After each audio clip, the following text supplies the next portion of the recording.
Hello.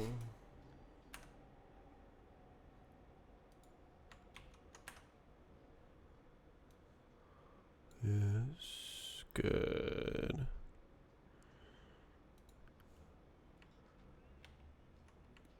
Trying to get up even earlier.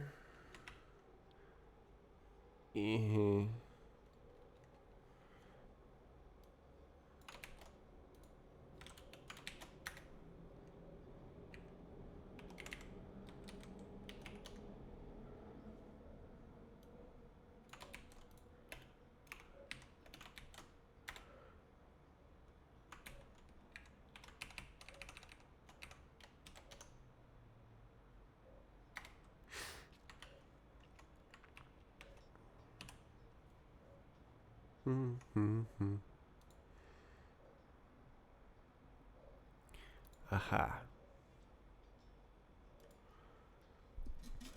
All right. So today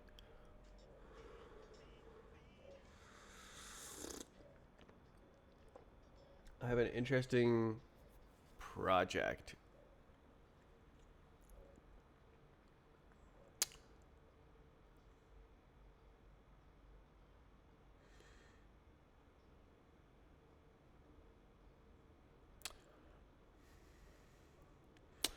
I don't know how much compute it will take, but my idea is to I guess it would be, but like it's only, I have no idea. Run the bots in strafe client. I mean, I guess I can still write the code even if it's not fast. But it should be fast. Kind of.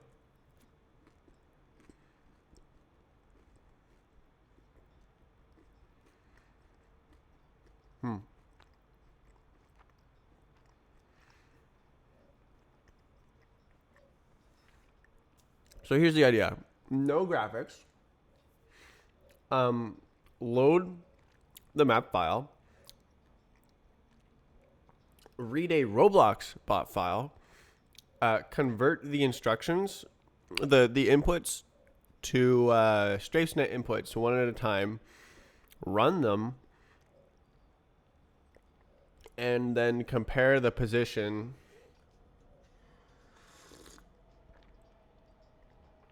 I guess that works. Compare the position, and if it's like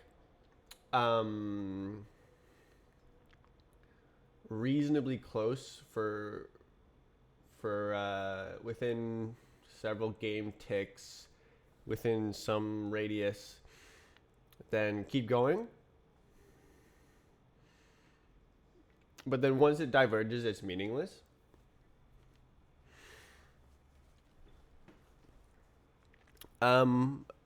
Let's see. It's essentially an instruction stream iterator.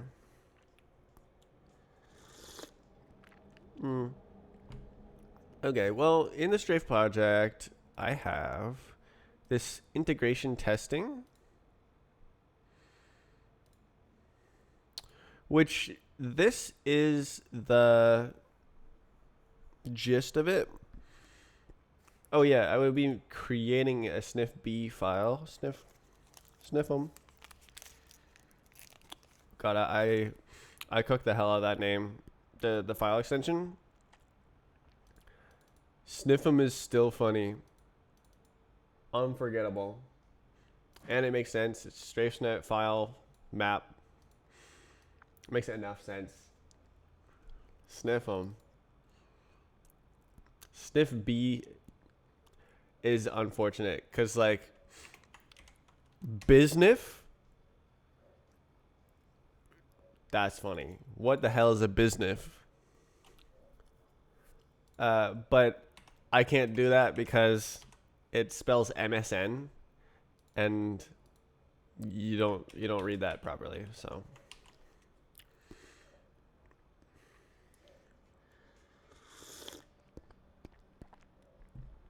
okay. So I'll have a fast failure routine. I believe I can make an iterator. Oh. Oh, you just do that, huh? Whoa. Whoa.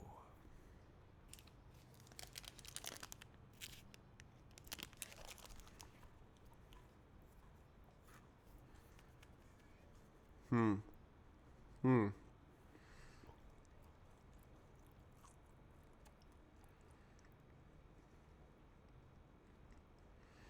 Hmm.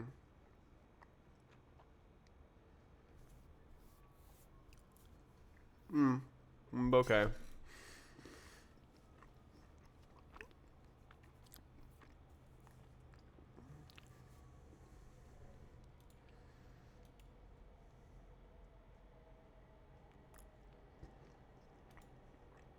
Hmm.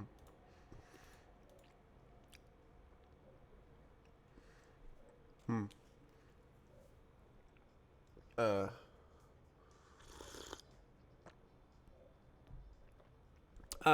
Should I just write there to start?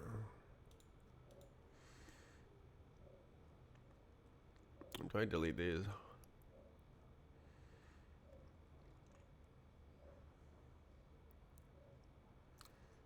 I'm gonna go back. Crap. Cool.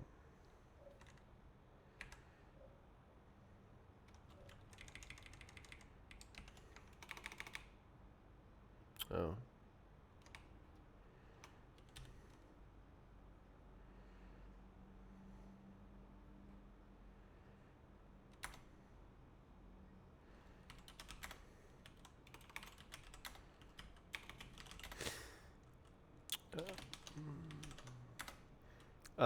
So.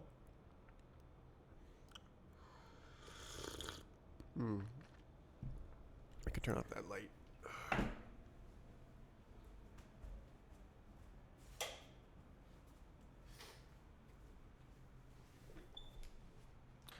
The question is, do I make a new library?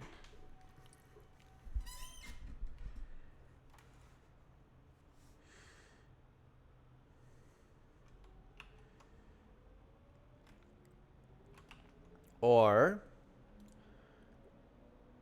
do I just kind of wing it right here and add it as a dependency? I guess I have this, yeah, primitive constructor. You know it.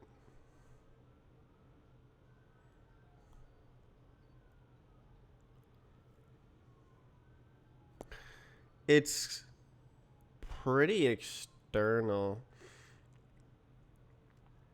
I'm very confident that I don't need any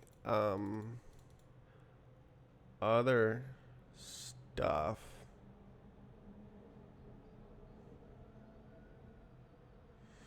Let me look at the repo. But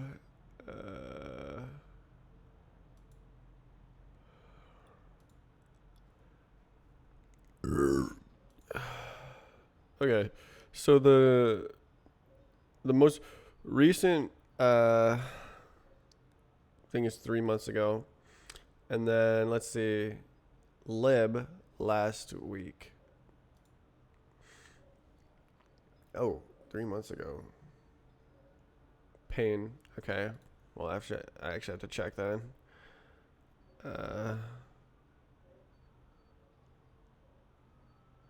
Sniff is 9 months ago. So all of these stuff that are updated 3 months ago. Okay, this is 052. So 052. So this one doesn't need to get updated. Everything else does.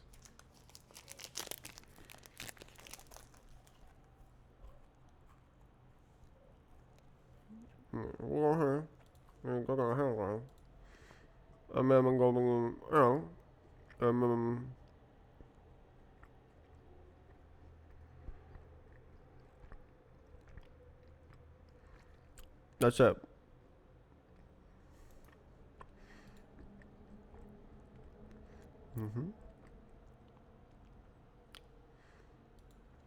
So, Engine Physics definitely needs a new version.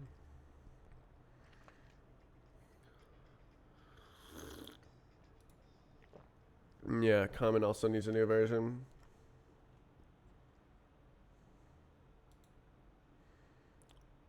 What is this? Ah.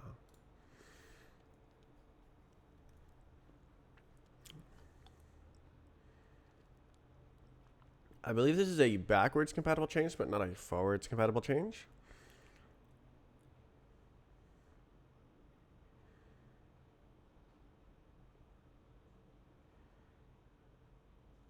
Big.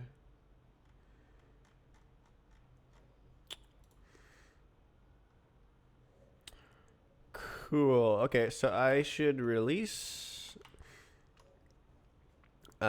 these three actually. Common Physics Sniff.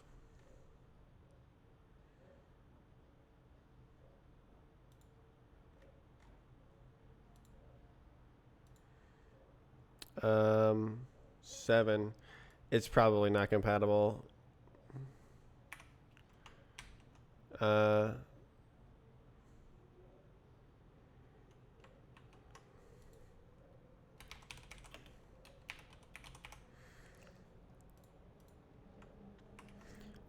Cargo publish. Yeah. Yeah. Strafes net common.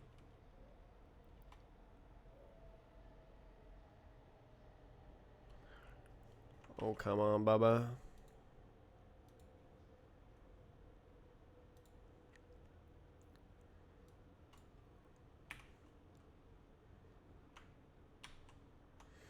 Um, is there new? What? Why don't before I? Yeah. Okay. Um.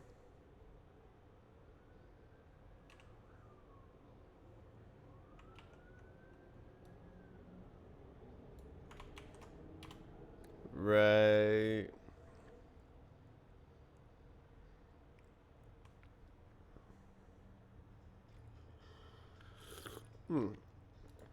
Archive. Okay. Oh my God. Why is that lagging? Okay, that's good. Good. Good. Not good. Okay, sniff bad.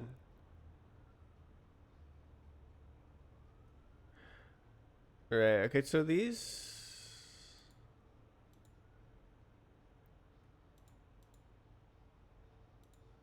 engine. Right. These are not released.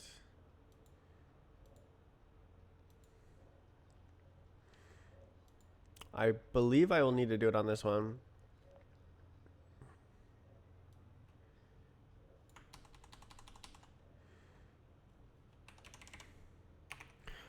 Hello. Physiques.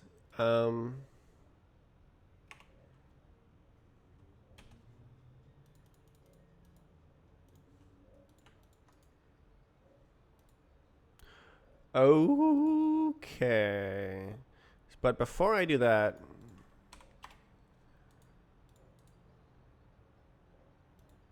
I want to update everything.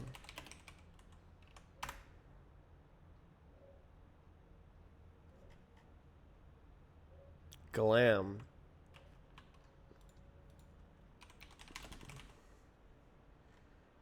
All right, did I gain? No. I there's new dependencies. Crying. CPU features.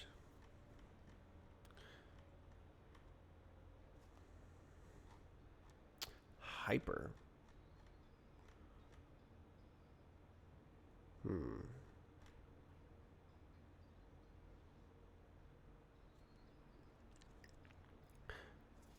Interesting. Maybe that's like Rust standard library where it's like things are like, oh, I need to use libc now.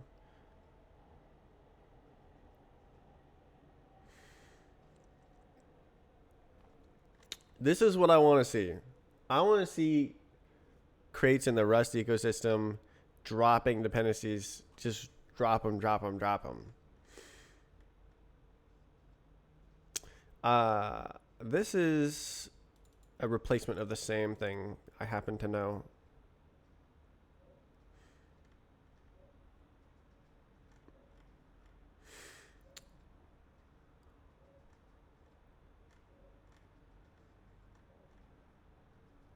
Who is this? Jimmy Holland. Never heard of that guy.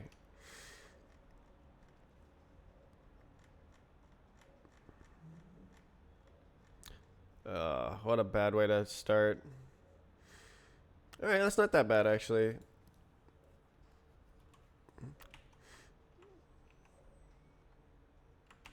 Yeah, so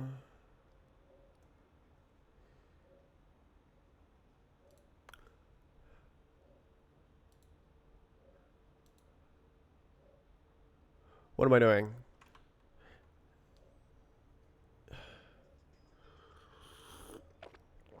Streak. Twitch gamification.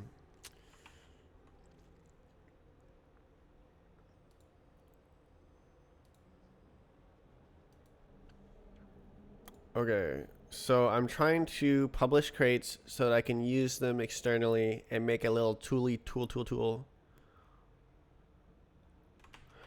But I got lost. Right, I'm updating dependencies. I was going to update Glam specifically to Mr. 31.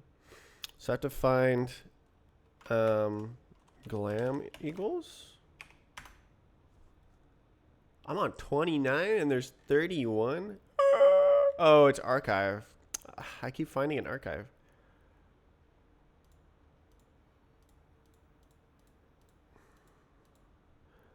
Why don't I make a little workspace version thingy?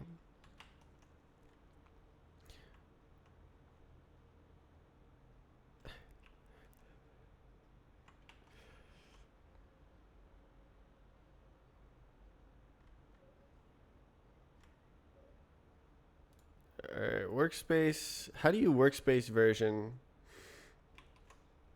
Rust workspace dependencies. Convert bots from what to what? So, because I have the nice file decoder, and because I recently merged the like fast physics, I was thinking, what if I run all bots in the strafe client engine and see what happens? See if some of the bots can reach the end of the maps. There is a problem, and that is the fact that the bots aren't labeled, so I don't actually know which maps they belong to. But I was thinking I could just like fast fail early exit, where I would run one. I would like take the input from the Roblox bot file, convert it into a input for the strafe client, or put it in and run it, and then check it against the output, the position, the recorded position, and if it's too far away, then it's desynchronized and it's not the right map probably, or it's not going to reach the end because the inputs no longer make sense because it's desynchronized. Checking the map start data.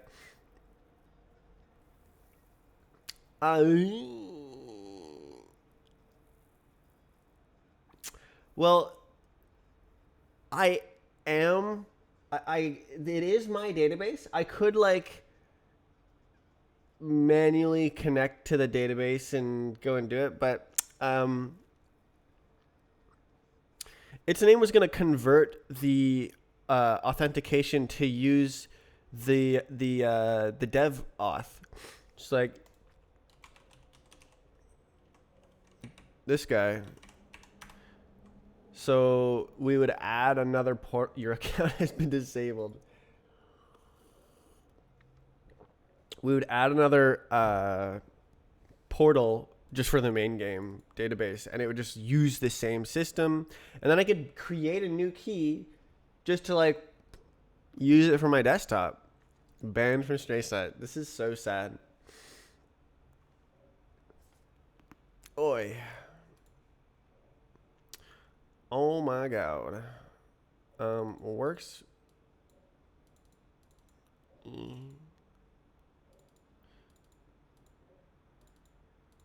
Oi.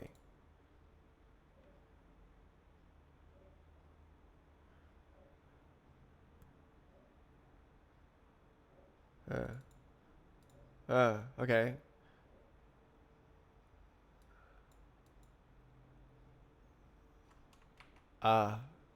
Okay, so that's the lints, that's the profile. I guess that dependency is going on here. Package.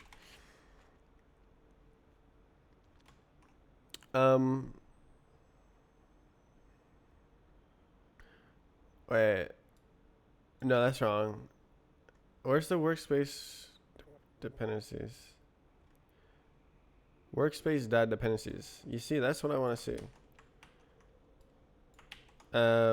Glam equals 31. Do like this. Yes, sir. And then in the goob, you go like dependencies. God. Lints workspace equals true. Dependencies glam equals workspace. Something like that. God. Okay, so every single one of yous, I need to know the exact. You can then inherit the workspace dependency. That is what I want. Dot glam. What I would call. I would do like glam dot workspace equals true. Like bow bow bow bow bow bow bow.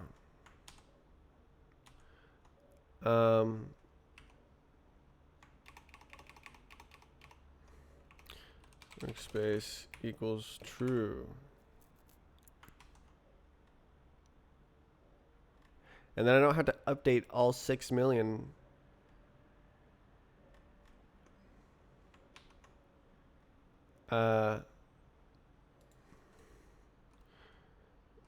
Update glam. Yeah. Cool. Okay. So now when I want to update it, I update it instead of it sucking. That's VV nice. Okay. And everything works, right? If I go strafe client cargo build. I guess I can say update and it should do nothing. Nice. Okay. Cargo. Wow. Actually, first, this is so large that I'm just going to clean the dependencies first. I turned down the recording settings. I want to test something.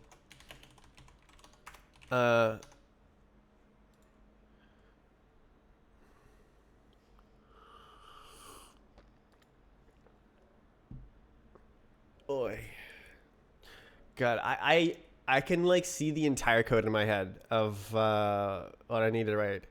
I guess there's like multi-threading that I'll have to like improvise, but it basically just looks exactly like this.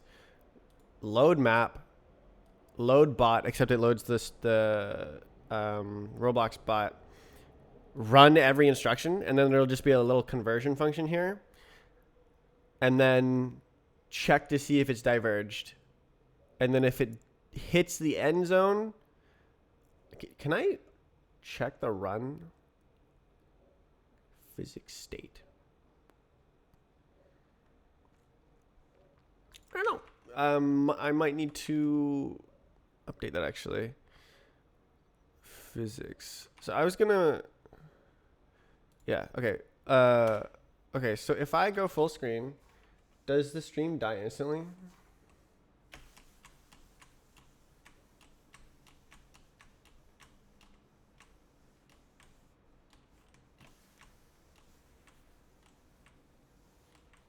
Kind of. It's like not full FPS, but then it is full FPS. 7 milliseconds. Okay, now it's overloaded. Cringe. I don't know how OBS manages to do that. I have all of the encoding settings turned down. I guess I am recording at 4K in 120 frames per second. I guess.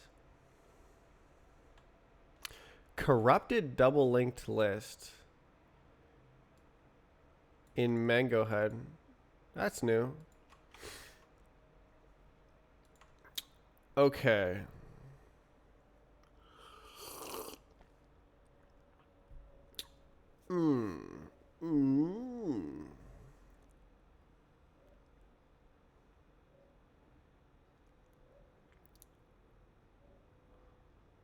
Yeah. So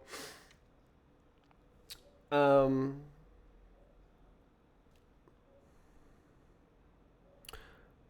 wonder if I can load every map. I am every map. And then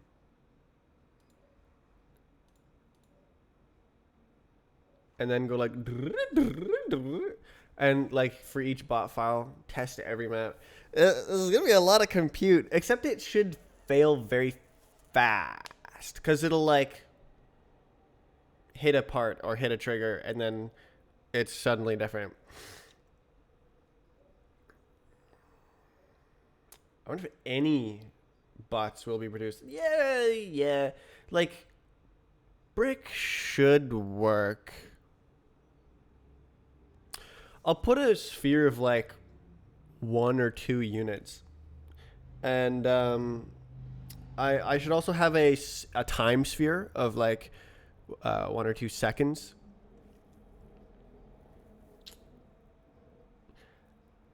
Because like you might hit a trigger or some other teleporter at a slightly different time, and then it's very far away, but that's only far away in space and not far away in time.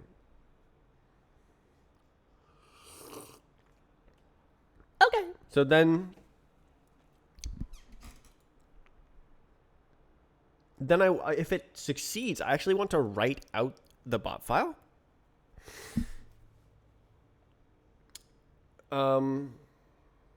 Yeah, this is going to be it takes, okay, decoding every bot takes 10 minutes.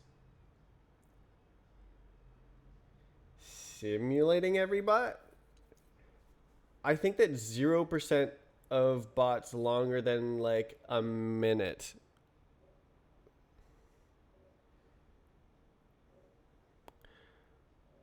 Well, if you touch, I don't know. If you're like surfing or something, it's instantly over. Because the surf doesn't work in the strafe line, of course.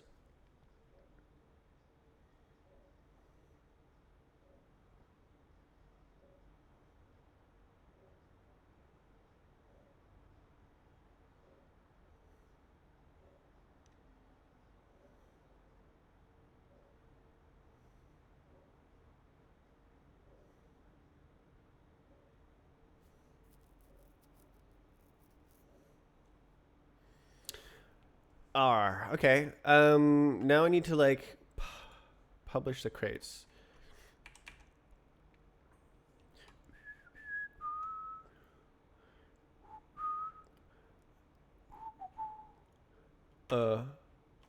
Crate already exists. Right. And then I go like, ah. And then I go like,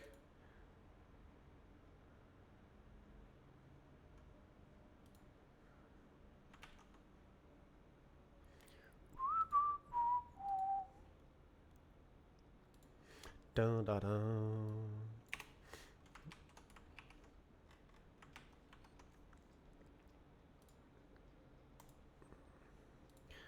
Update it. And then publish it. Wait. Before I go. Oh, actually, the comment is probably fine. Well, actually, take a look. Okay, physics state. I need a way to check the run. Oh, get finish time. Oh, okay, so I can check the body and check the finish time.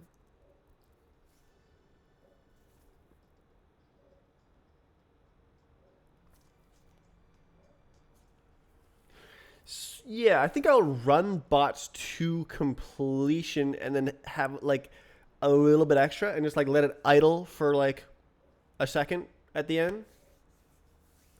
Just in case it's like right before the end zone and it just like freeze because the like floating point is like right before the end, and that's like the last tick it saves to the file.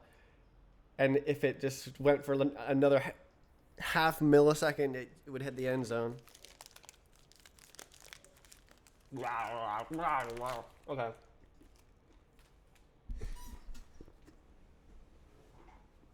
Cool. Okay. Oh my god.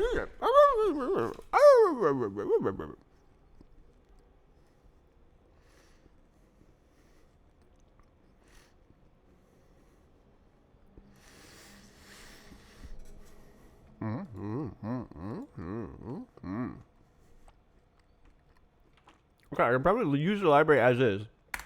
Go! Go!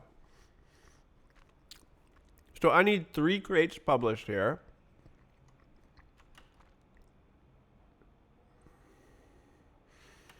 Actually, shouldn't I use the old workspace here as well?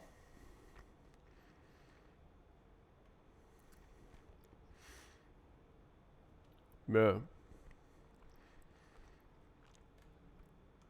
How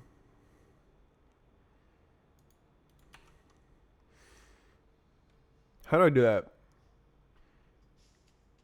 It's callback.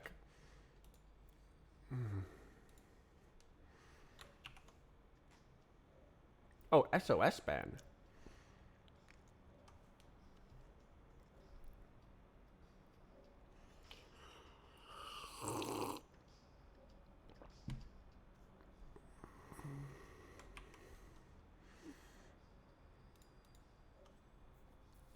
Okay, what does my goober look like here?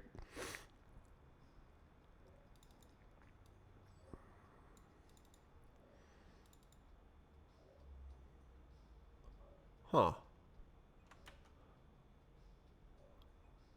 I like it.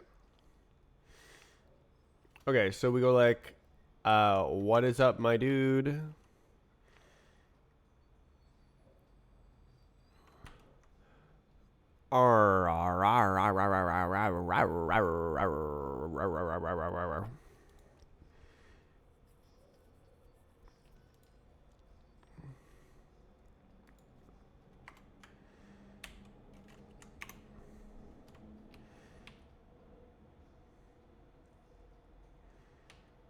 Mm-hmm. Mm-hmm.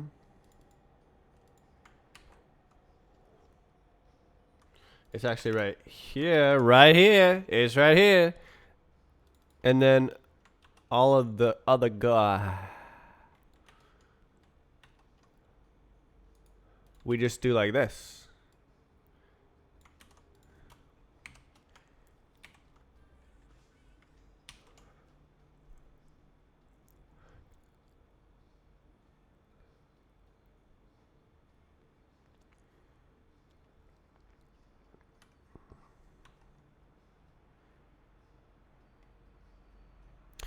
Um,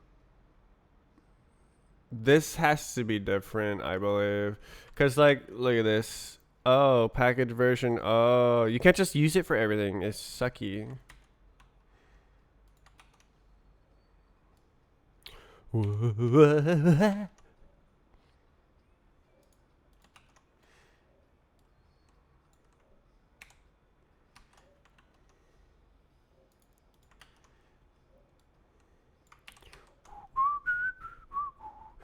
Oh my god. Okay, so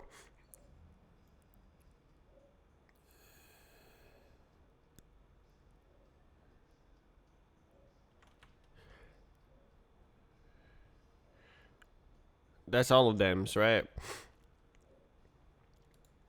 Um, workspace.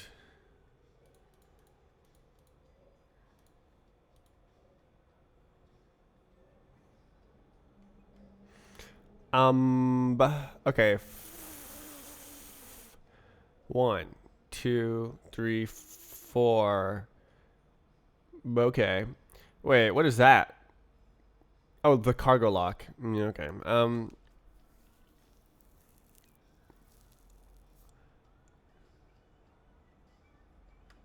Does this compile?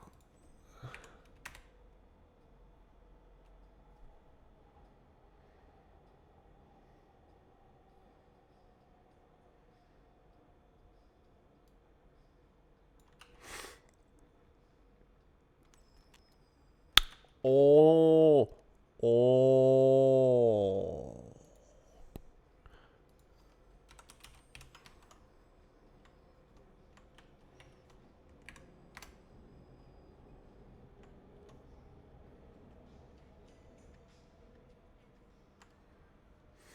Works cargo workspace is pretty neato.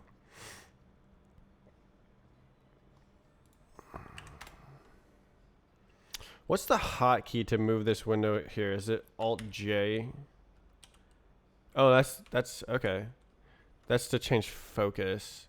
Alt Shift H. That's it. Okay. We go.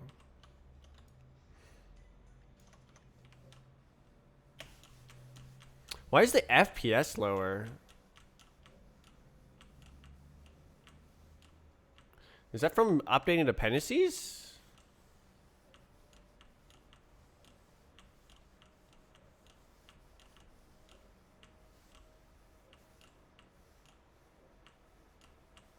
What? I just went through that. Yar. Okay.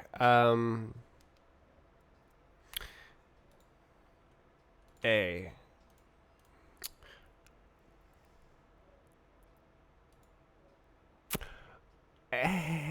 Okay, that should be good.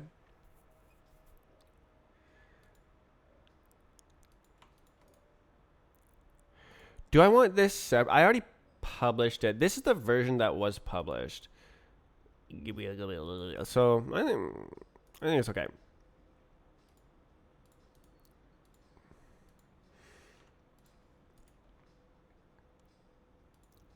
Delete you. I'm gonna delete you. Oh, okay. Strafe state. I do believe this is okay. Wait, no option.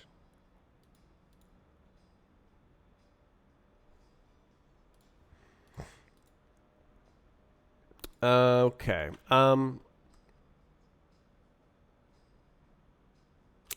Yeah, I think I want to move all of them in here because like it makes things nice. Ugh. Ugh.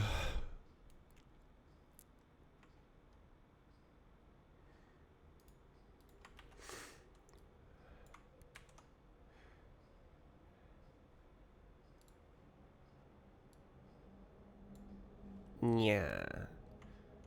CD.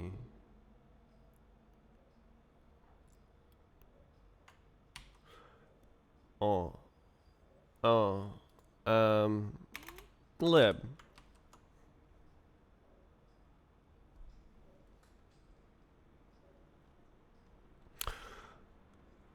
Yeah. filter exclude archive.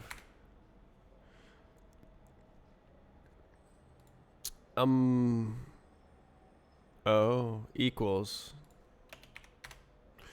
There we go. And then, so basically, lib maps, yeah. And then we just this. Uh-oh. Why is this one? Oh, I see.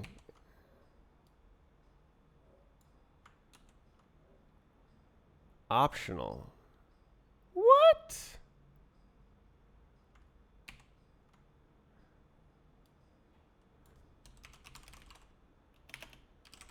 Well, fortunately, I know how to do that.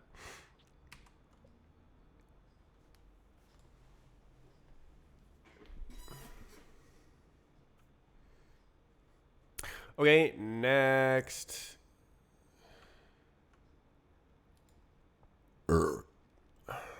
Um.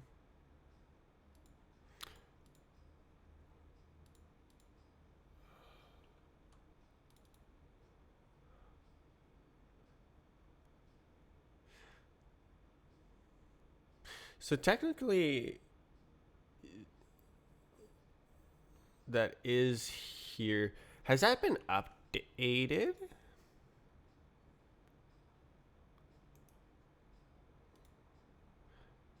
Asset ID. Add links to workspace.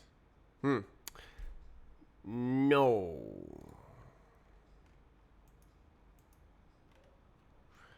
But also yes. Okay.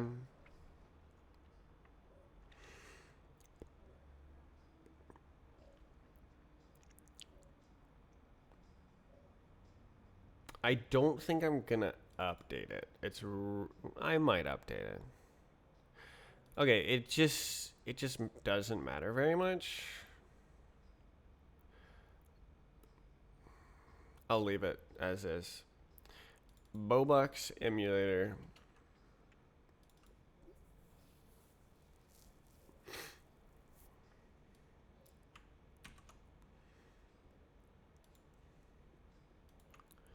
QRS. Lib. What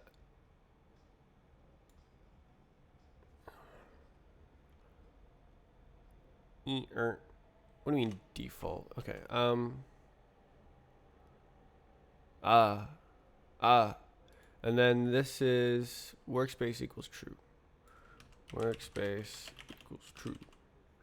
And default features equals false. Hopefully that works.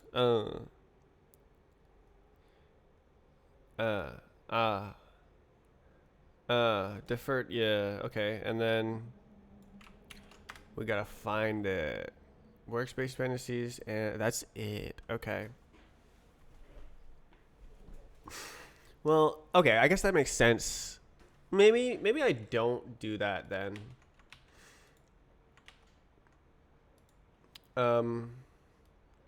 Just like put it back. Because it's only used for one thing. So I'll just leave that. Yeah, okay, that sounds good. Hello.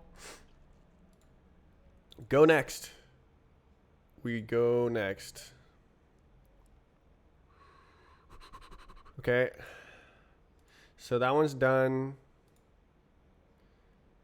Sniff is done. This should be done. This is already uploaded. So these are only used here. I'll just leave that. BSP loader is done.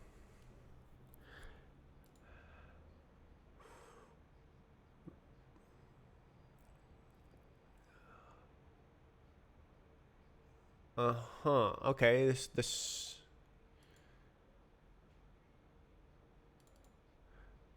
Wait, I didn't do common? Yeah.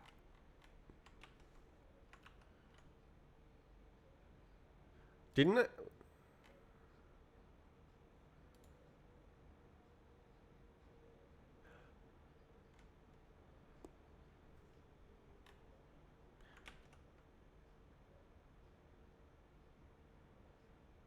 Oh, it's an archive. Oh my god.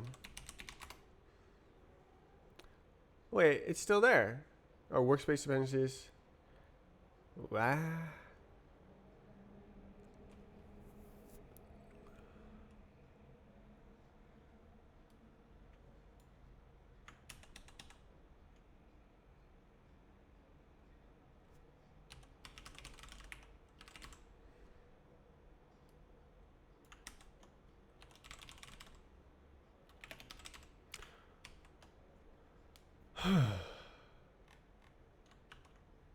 Oops. Okay. Huh. Okay.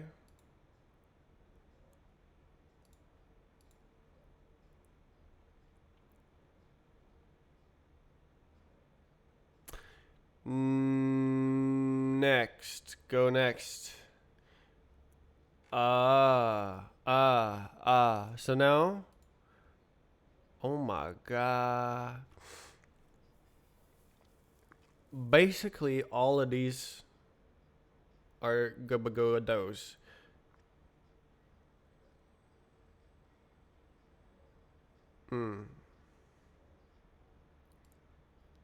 Everything with path equals dot dot.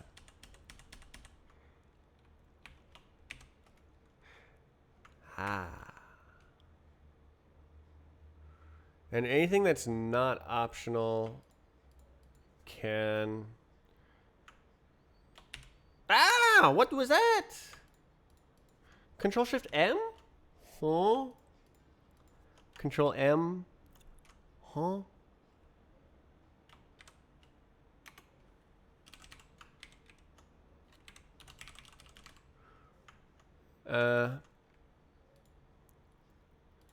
Okay, so B, C, D, E, F, G. And then we don't do that like here. And then it's not a dot dot. It's just right there.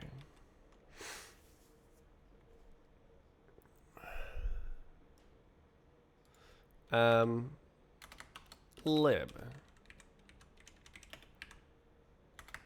Engine. I'm going to separate it.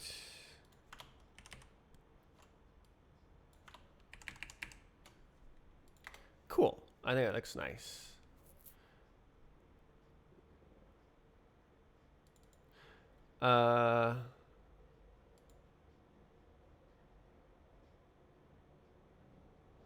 Yeah. GG. I believe I have made a mistake.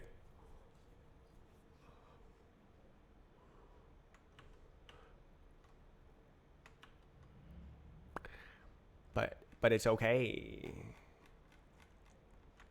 Because I can fix it. Okay. Ah.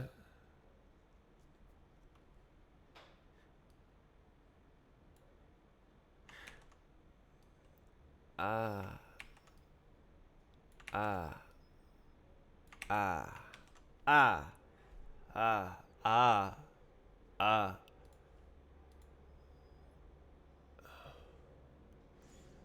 Ah. Ah.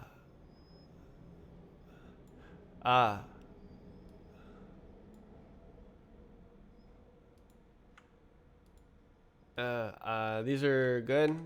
That workspace equals true.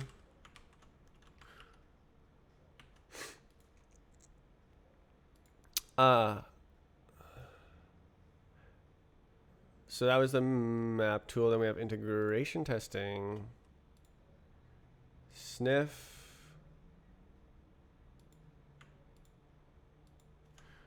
Dot workspace equals true.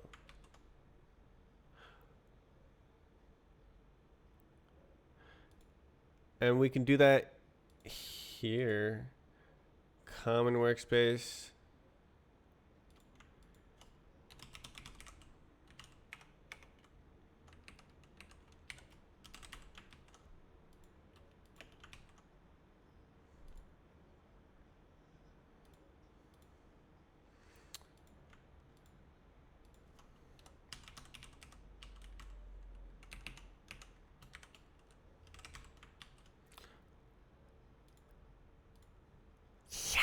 Okay.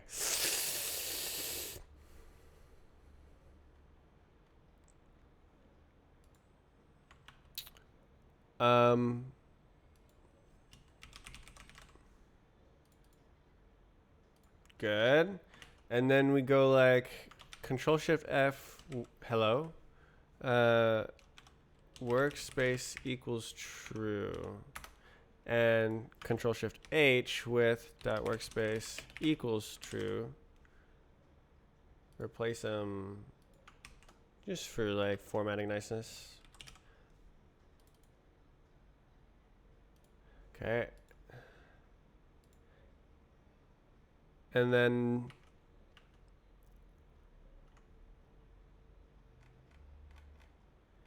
it's all good, right? Strafe project. Okay.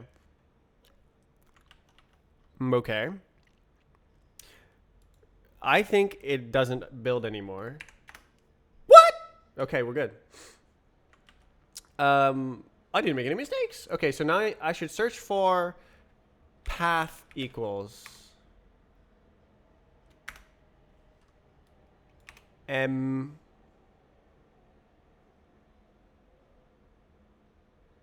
asset tool. Yeah, so anything that's not strafe client don't matter. Strafe project. Okay. Okay, I left that one on purpose.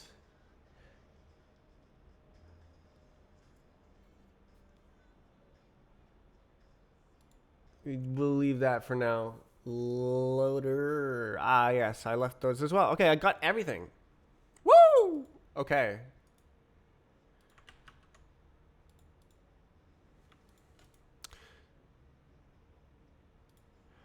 So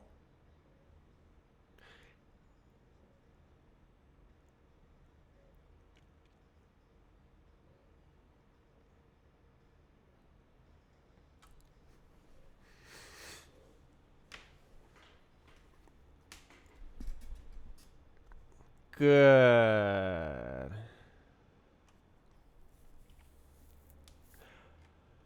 Oh,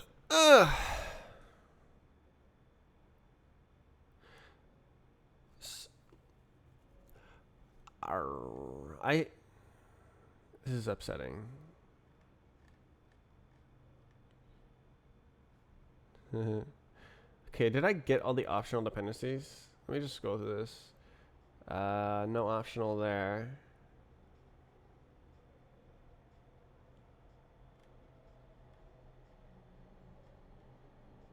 Yep. Okay. So now this stuff is like that. Okay, so I published the common crate. Now I need to publish the physics crate and the sniff crate. What version is this? 010. Haven't published a single version. Don't I have some goober stuff in here? Compat 0.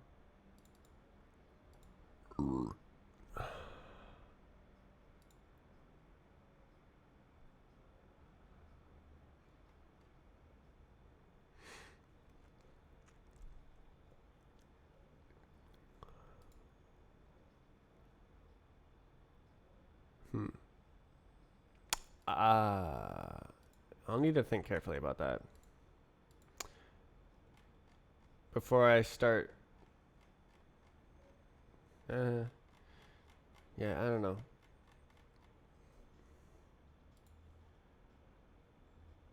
Okay, what this isn't workspace. This is assign version assign workspace versions.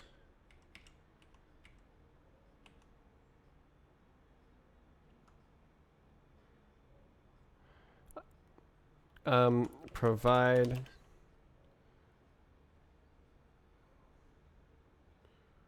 crates in workspace.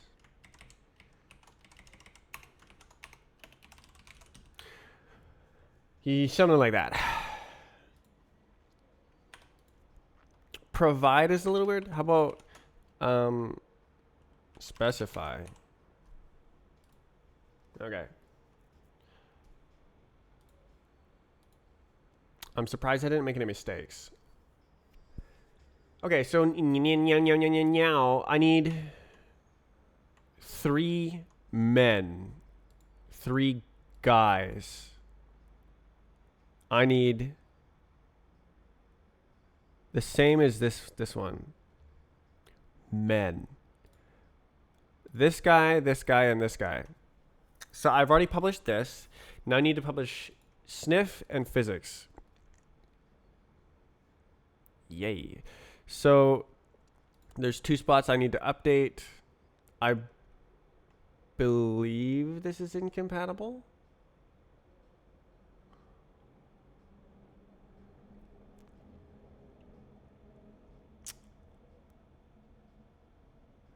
Because it requires a new version of Common. I guess that doesn't really matter. It's a format upgrade. But where's sniff? Sniff. Oh, there it is. Okay, so this was updated last week. Fixed lints.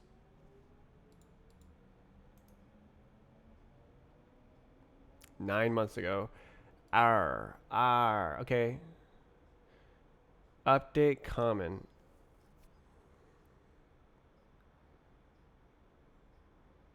Sniff bin RW. Okay, the bin RW, that doesn't. Dead code limits. Demo code lints. Okay, I think this is actually a compatible upgrade. So we can. Backwards compatible, but not forwards compatible. But like, that's what this is. Okay. So then we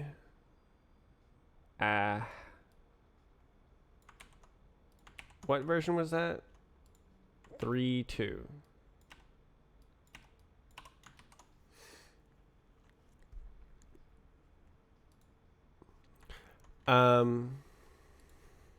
Sniff 0.32.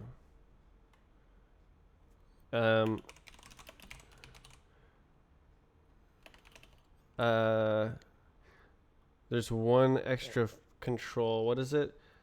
No clip.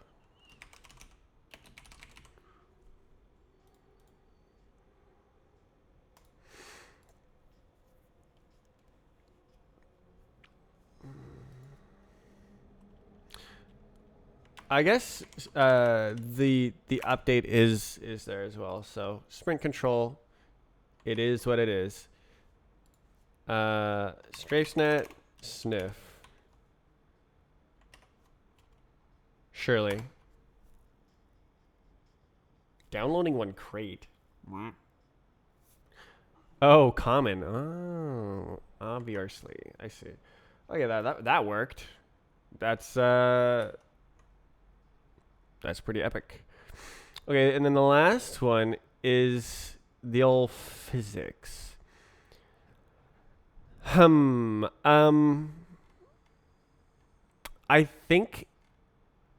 think it's still Scoobert Doobert, and I don't want to like say, yes, this is the first version. This is the 0.0.1 version. It is in development. Just warning: do not use unless you're insane. All right, and then we grab this 0.0.1. License is there.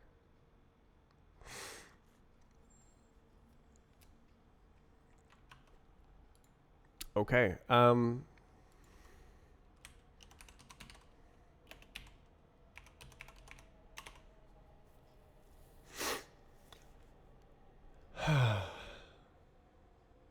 Maybe I should call it 0.0.3 or something. Because there's previous version. I guess this is the first crate version.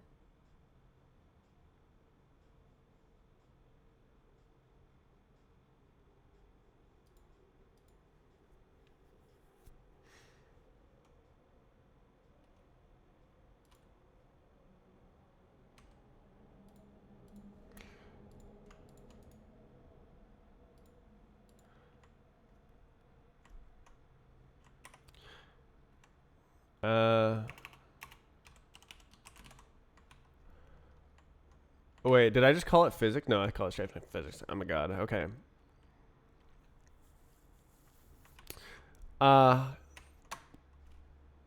Go for it.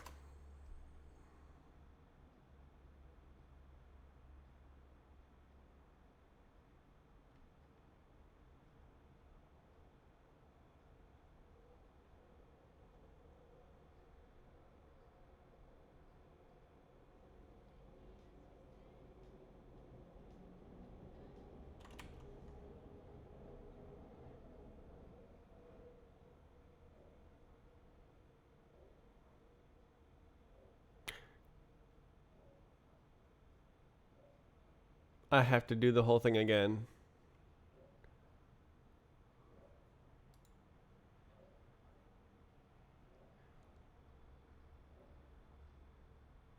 Maybe not. I might be able to sneak the new version past common.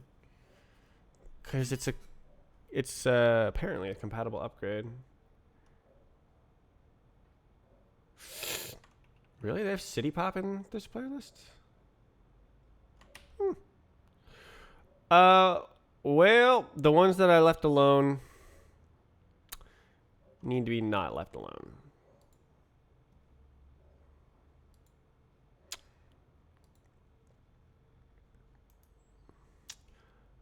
Yeah. Okay, so you.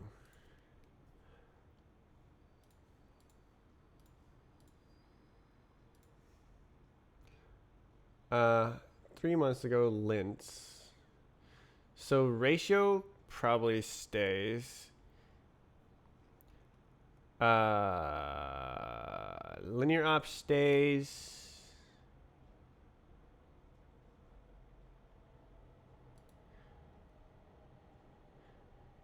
But fixed point needs this.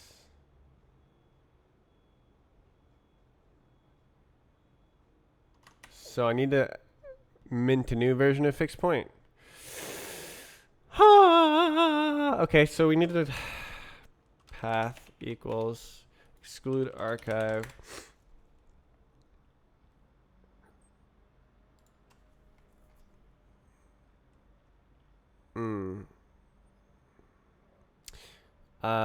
It's this one, right?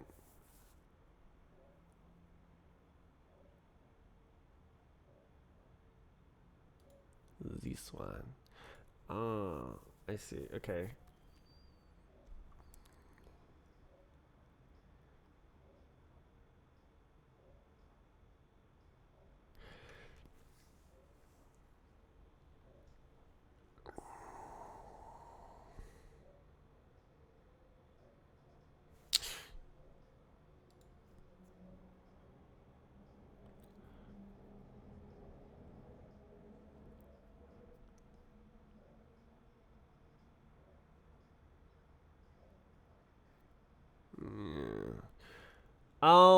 Okay.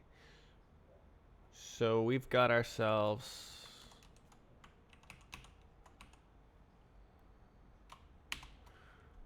a deal.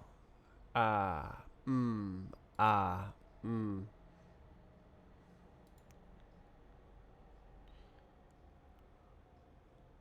QRS.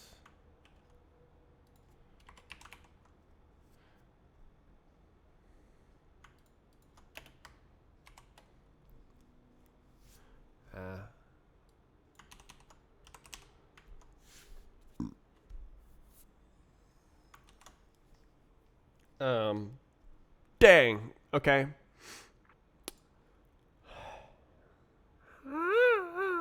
So workspace equals true.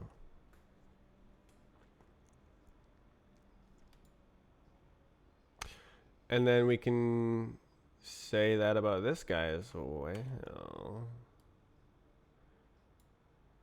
Ooh. workspace equals true. And then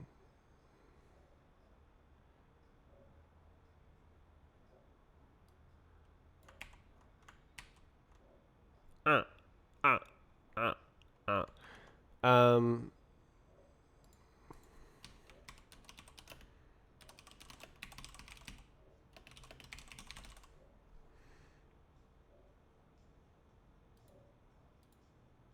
hello. Okay, and then this one.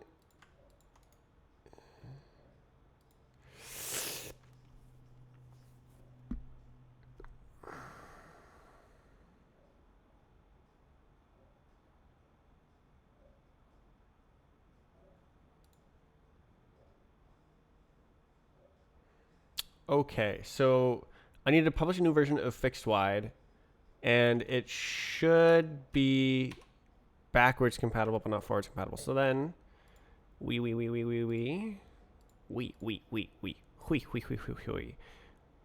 uh, fixed wide O.2.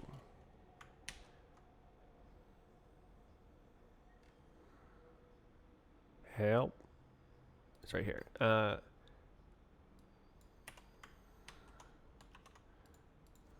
Fixed wide mul sign div sign.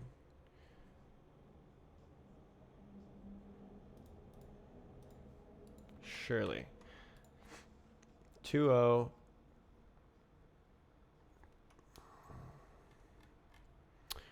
Yes. Okay. So then now fixed wide. Surely. 2 unstaged files. Yes, that's right. Okay. And then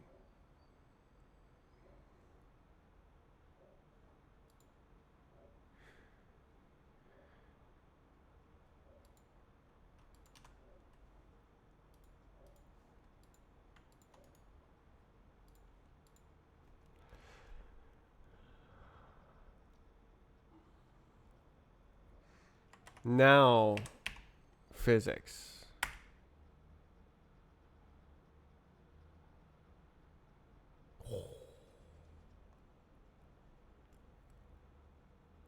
Okay. We are in it to win it. Okay, that was a little bit of dependency hell. Hopefully that makes it easier to work with in the future. And they're my own dependencies too. Dependencies I made. Ah! Okay. So 30. So now the real work begins. Why is there no close all? There it is. Oh my god. So, bot cruncher? Just kind of shove my work into there.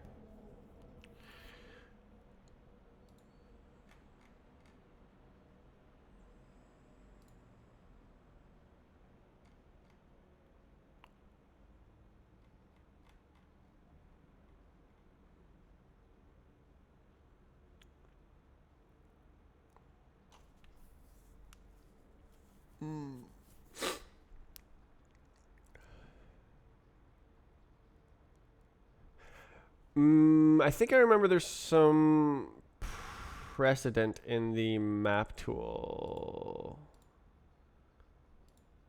main. Yeah.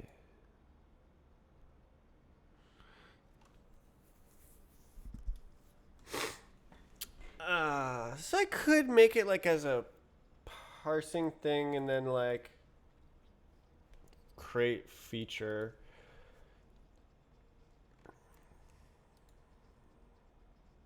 Optional dependency. Request. What? Oh, that's bot scraper. Get out of here. We want bot cruncher. We're not scraping, we're crunching.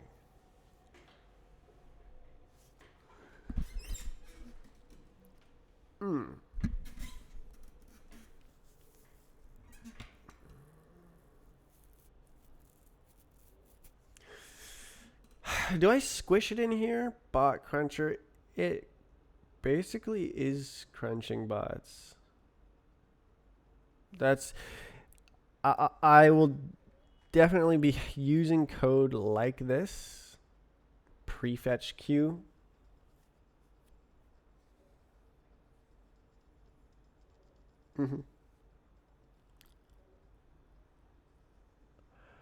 How would I just overwrite it on a branch?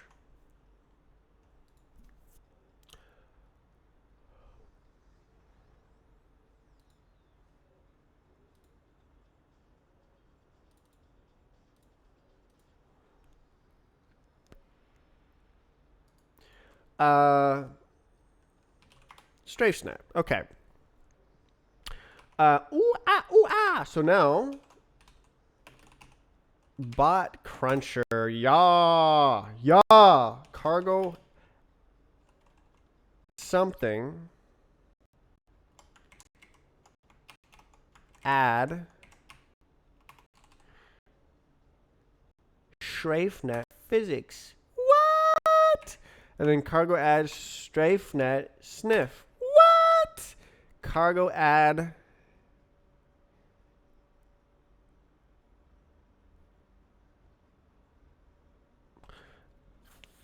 So I need a.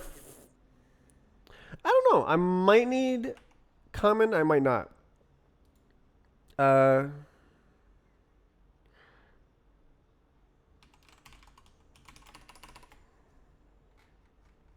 Wee.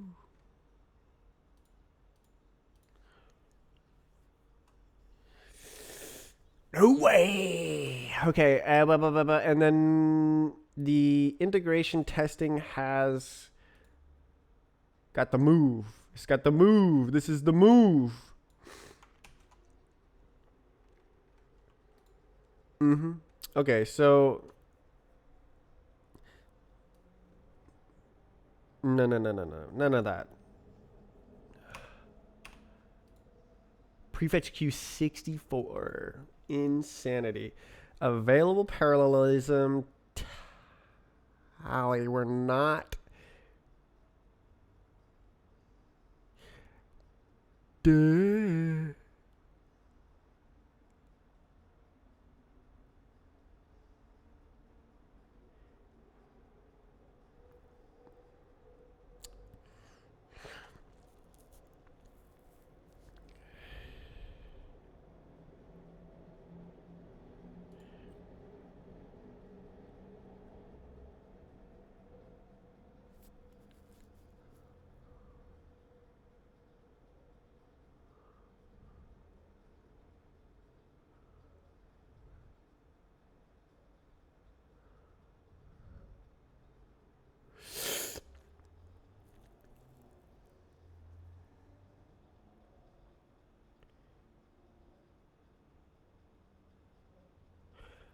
Uh.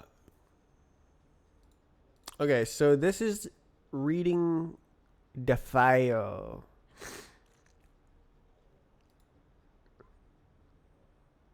Fold state path block. Wait a minute. Buffer parallelism? Oh, I see. Fold. Right.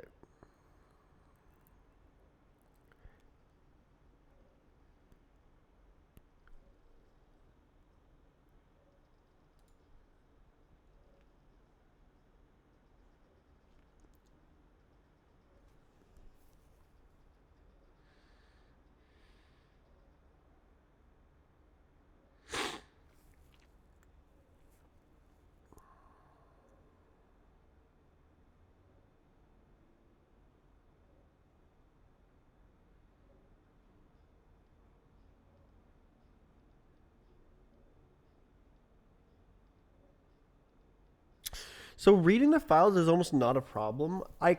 It is possible to partially read the files, but I think it's just faster to read the whole file.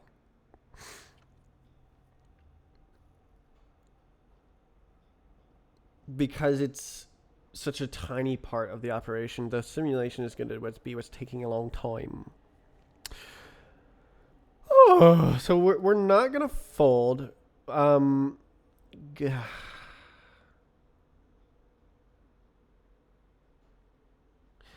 need like something else. I need like no tally or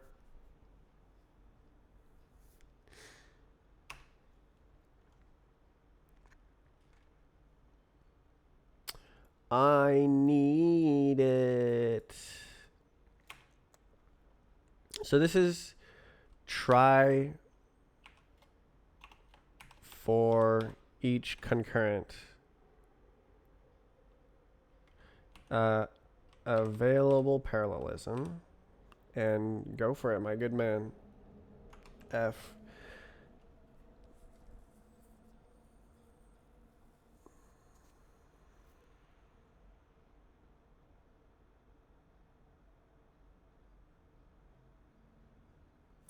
Unknown.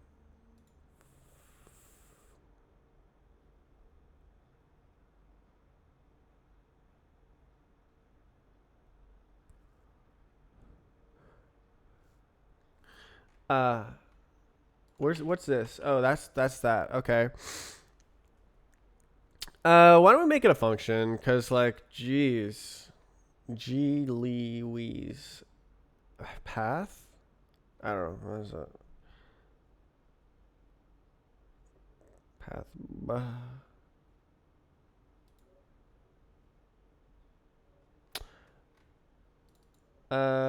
We may not need that.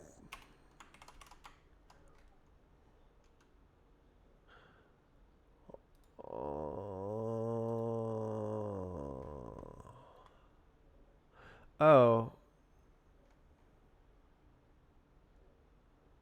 Oh yeah, no.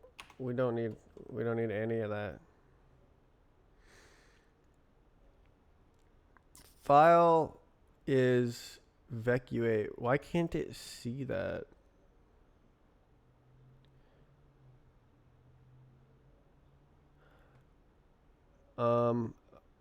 So we have the file. Now we need okay. Okay, let's go here.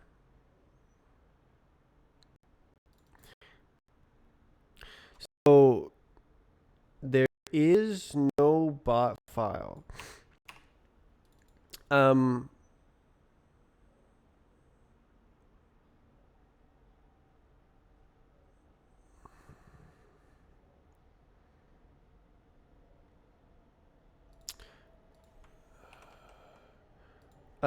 Let's see. So if I go like function run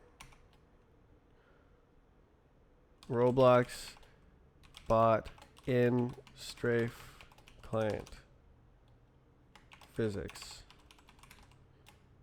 Go. It's a block. We got a block of data. It's a block.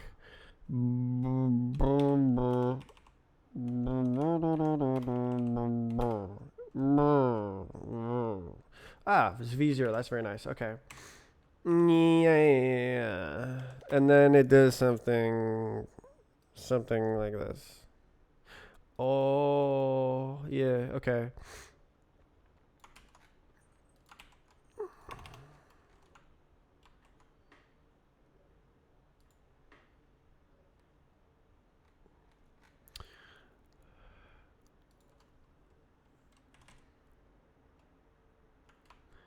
Why is that like that? Okay, so now we need to use StrafeNet physics data. And then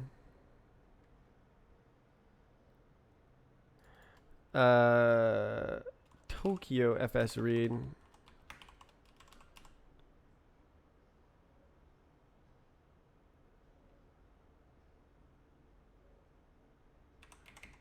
Oh wait.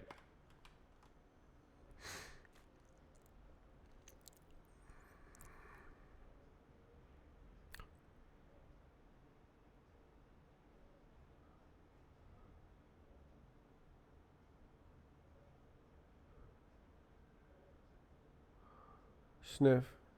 What? Yeah. Okay, so it can't convert.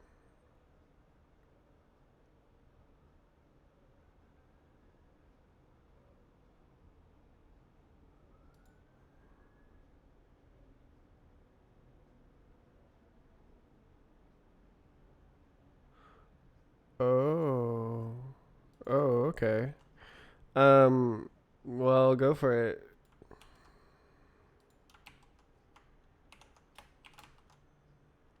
Okay, now it's the question marks. Okay.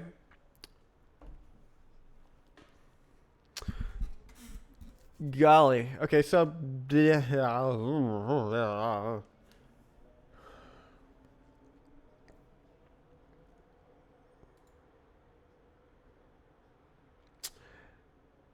self. Um yeah, I'll probably want to drop the maps and only have physics data exist to like save on memory. Surely I can fit 200 maps, right?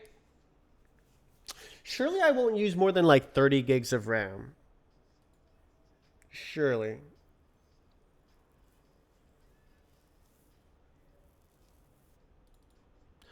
So this is nothing. Yeah.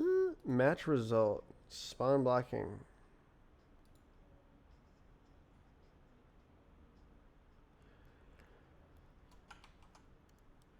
Yeah.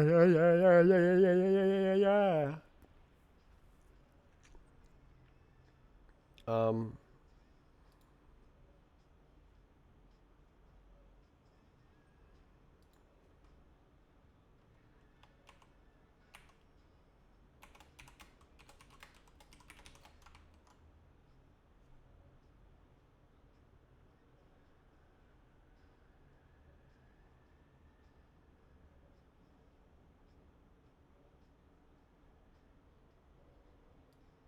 Oh. Z. Okay. So it's like this.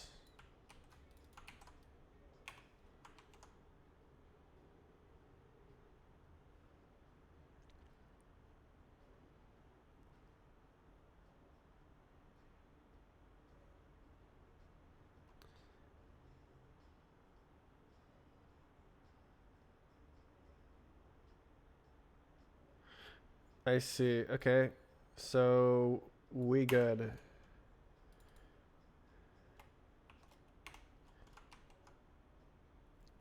Okay.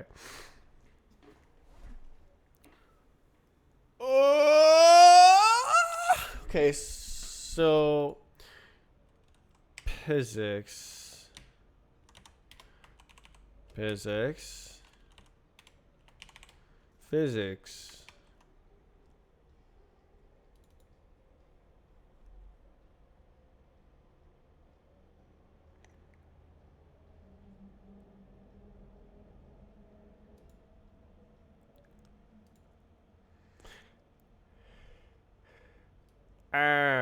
Block dot input events.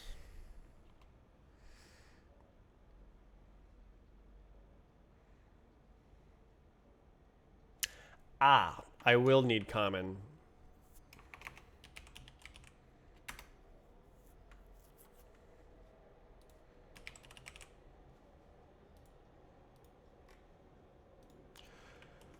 Oof.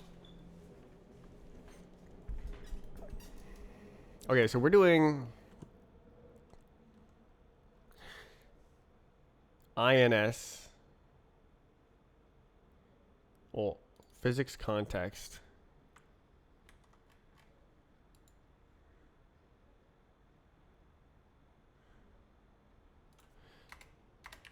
Use physics context.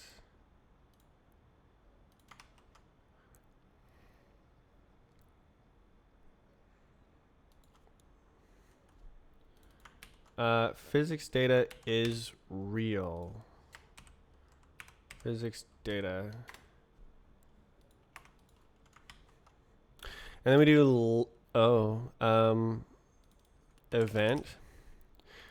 Let INS equals match event dot event. Is that real?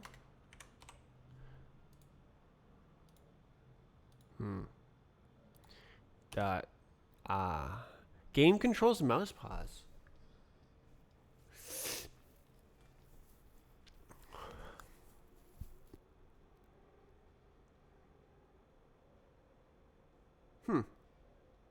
Interesting. Okay.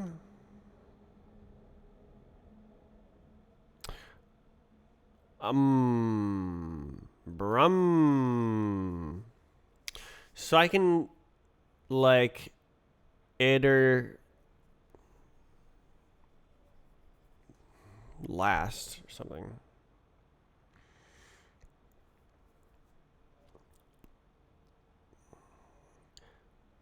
Well,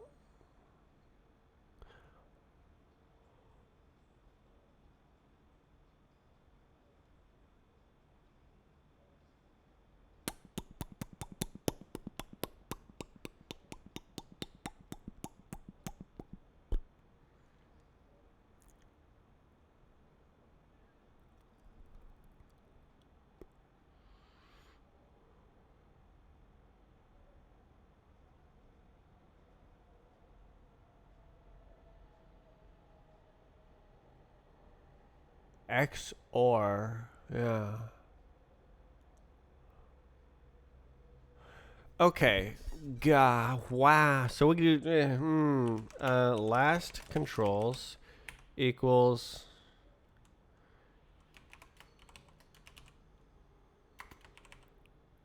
empty. None controls. Mutt. And then we do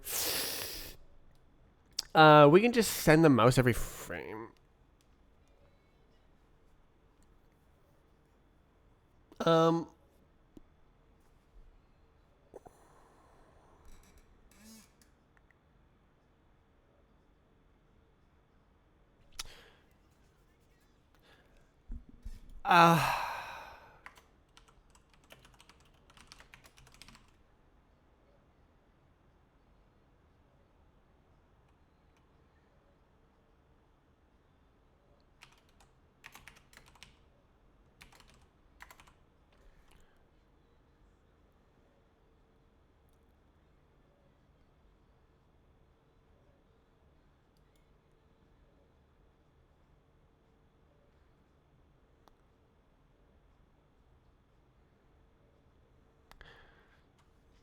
pain.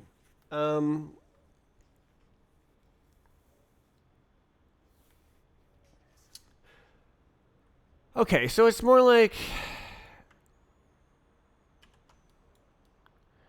I need an iterator here. Let mutt it equals input events iter. And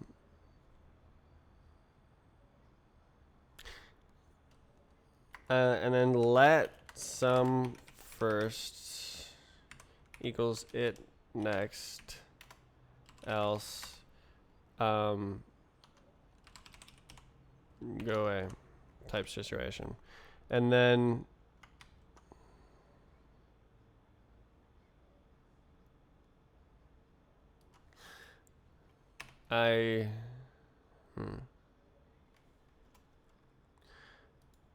we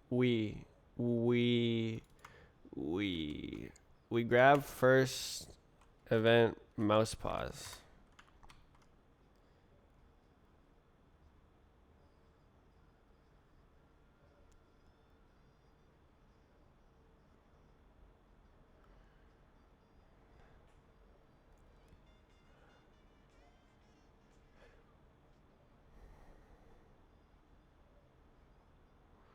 So first thing I want to do is idle the physics until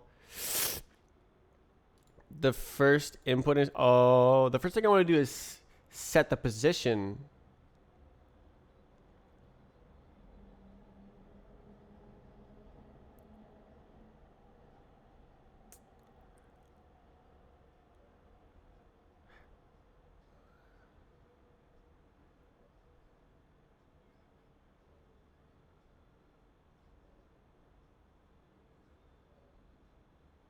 Damn, it's a relative position.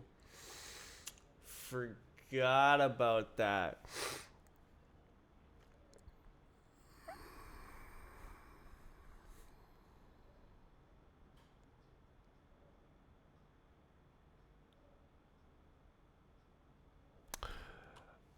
Biarg. So how do I do this? What I need is to show a mouse instruction when the mouse moves. So a control when the controls change. But I do need it to change from. I guess I can do that here as well. I guess that's not a problem. If it starts at 0 and the first mouse position is not 0, then. Oh, but then I need to initialize the camera angles as well. Okay. I need to approximate the state.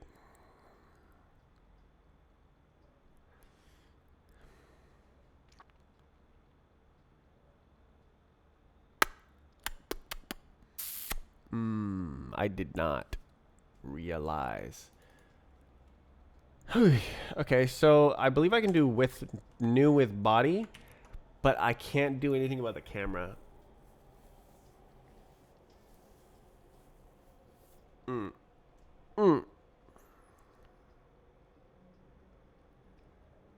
Oh my gosh. So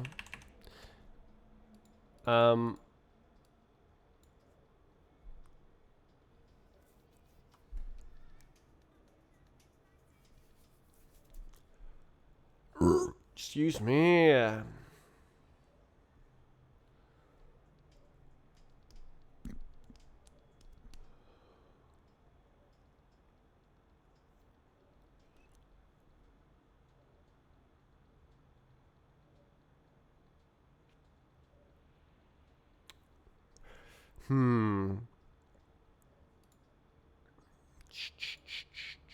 So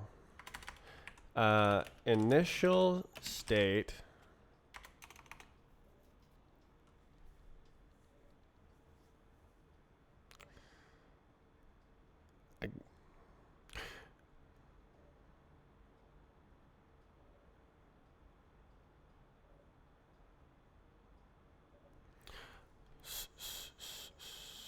I guess that's kind of willy-nilly.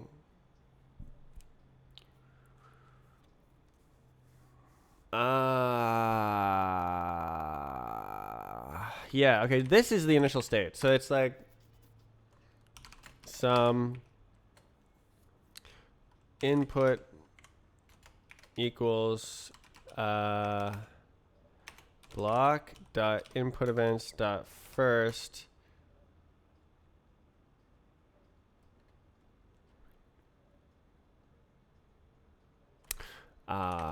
so I do need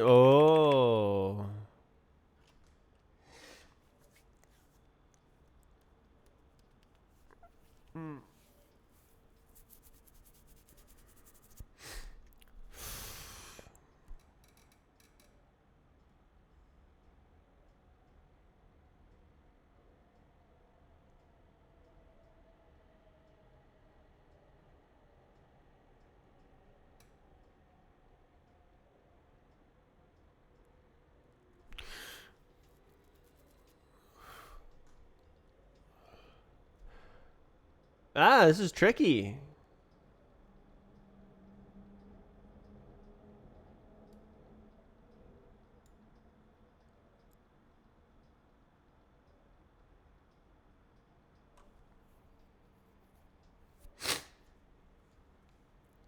Um, I probably want to watch it first.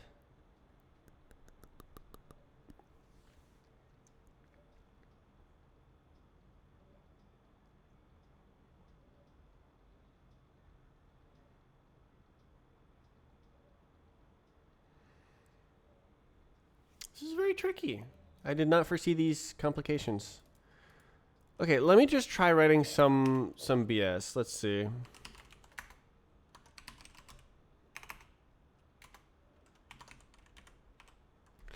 Okay, so we have the first input event and the first output event.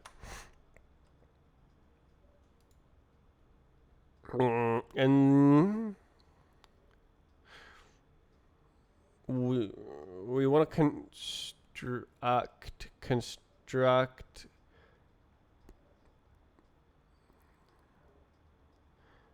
construct a. I guess I can just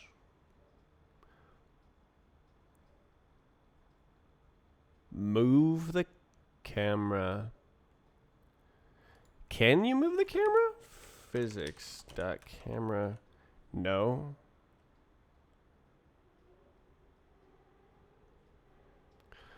Well, no, I could run. I could just like know that the camera's here and it needs to be here and then just move the mouse. That would work.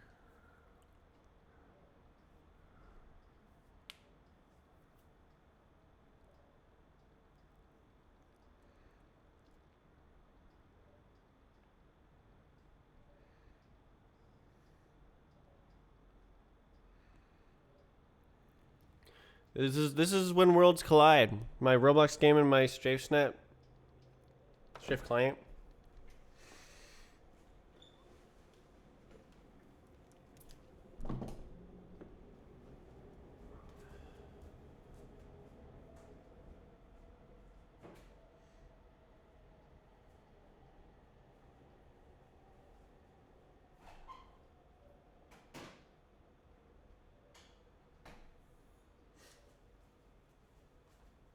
Man,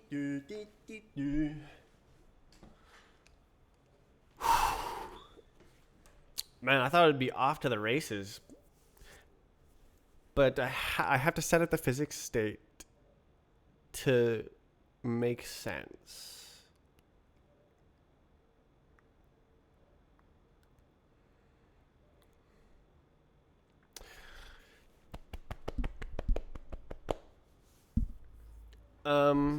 Basically, I can probably reverse engineer the camera angles.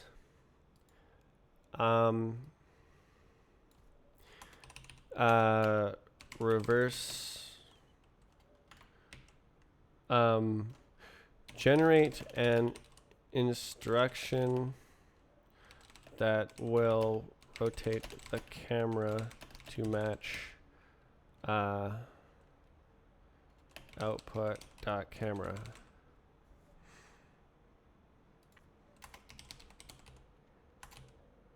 Angles.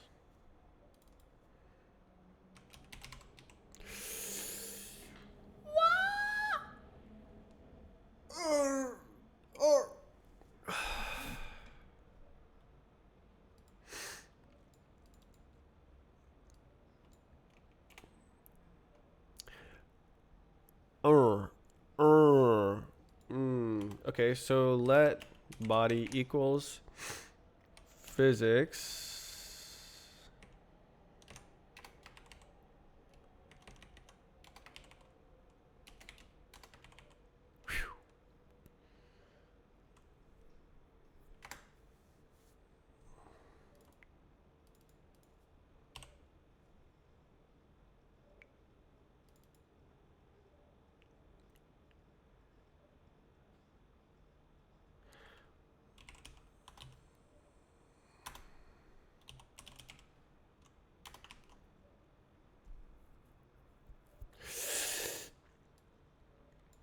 Uh,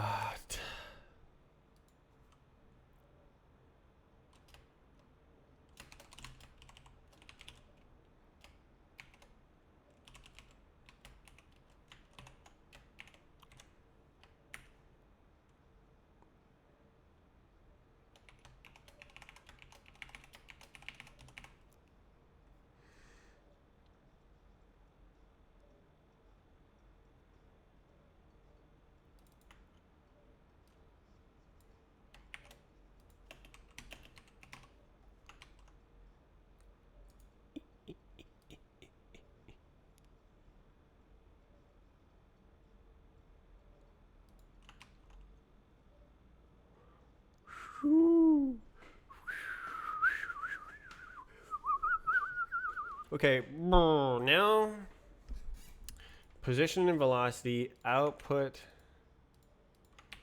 dot position, event dot position, output dot event dot velocity.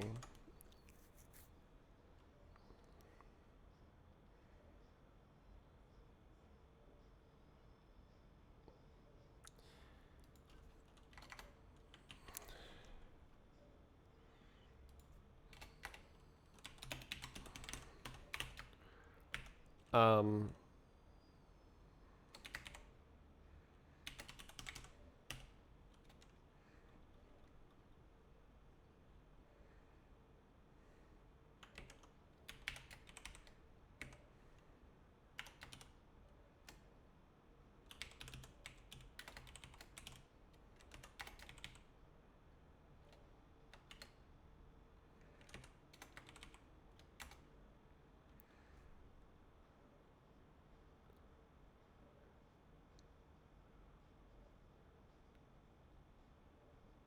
oh, it's PV3.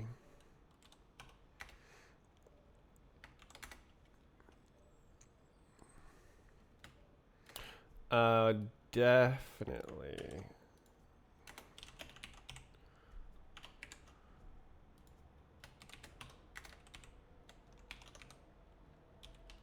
What? No.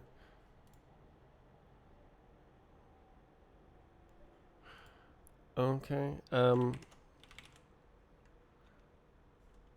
What are you doing? Can I construct one, please?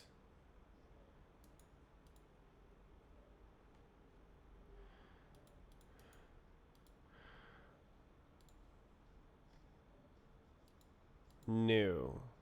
Raw.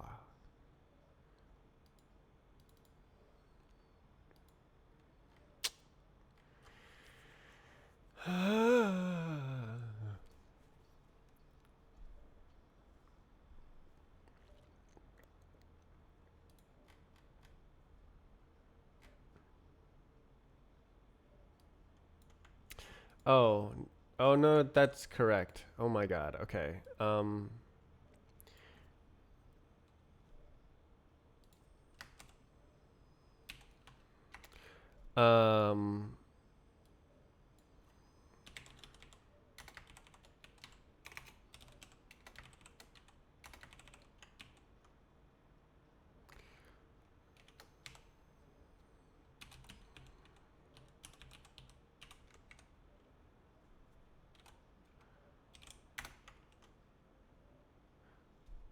Oh.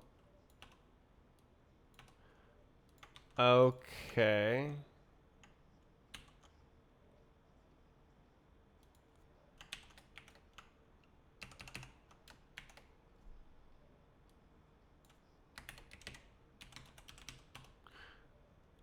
Position, velocity, time?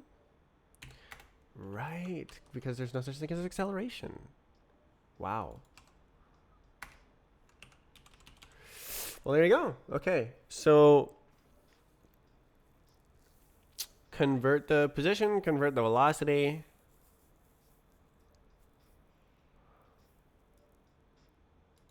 Convert the time. And that's your initial state. And then generating section, and then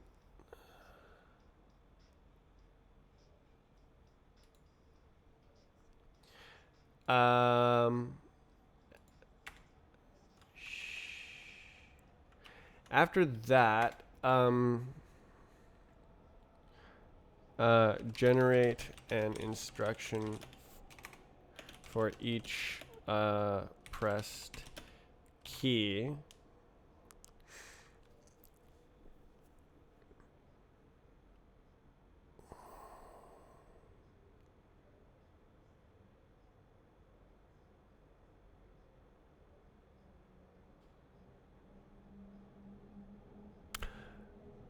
Oh!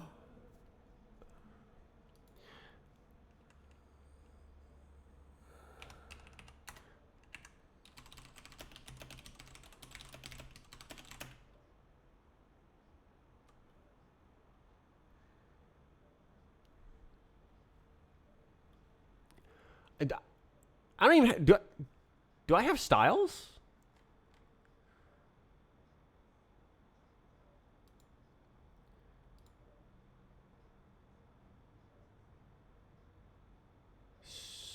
Common lib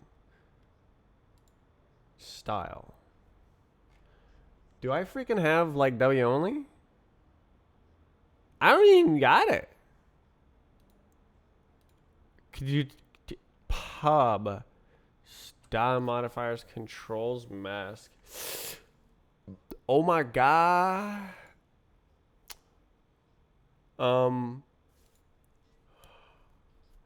Where's the? How do you do? Controls are masked from control state. No jump.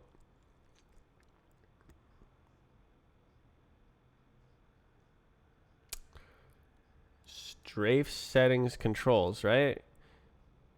Controls activation. Oh, there it is. Hello. Controls activation. Sideways, half sideways, surf, half sideways. Okay, so I can construct styles. Although the only one that would be different is fast. The other ones that can just be emulated with auto hop, no problem.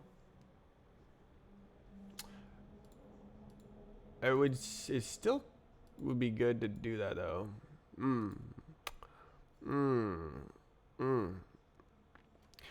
This is getting complicated. Generate instruction for each press key.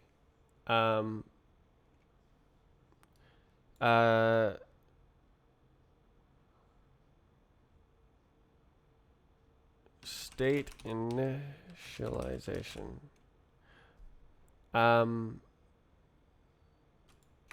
For each pressed key. Oh crap! I didn't finish typing. Style. Not quite.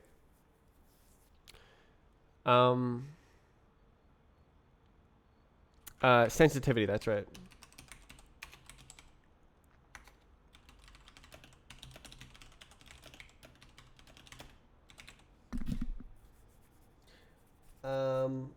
If I recall, it doesn't depend on FOV. It's just absolute sensitivity.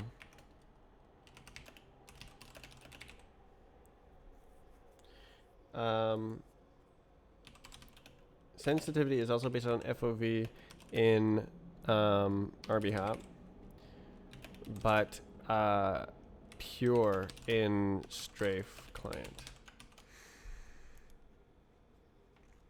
So the idea is that in strafe client, when you zoom in, it will set your sensitivity instead of implicitly. Instead of your sensitivity implicitly depending on the FOV, the sensitivity is absolute, and it gets changed when you change your FOV.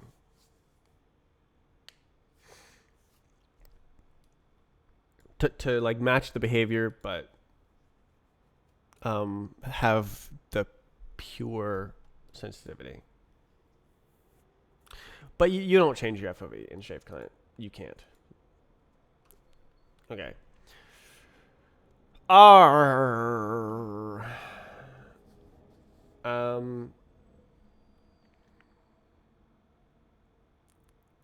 Sensitivity, rotate camera, press key, and that's just state initialization.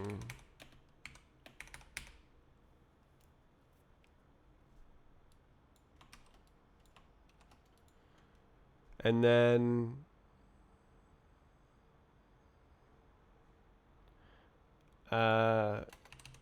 construct an iterator to detect key changes and mouse movement. Run key changes first.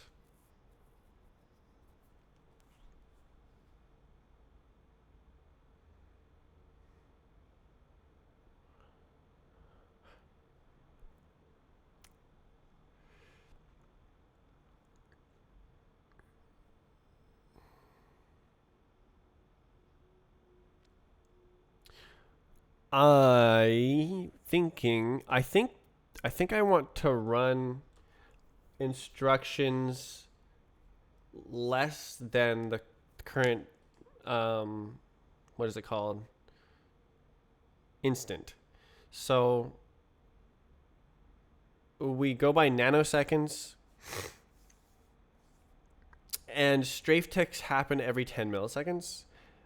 It would be nice to advance to when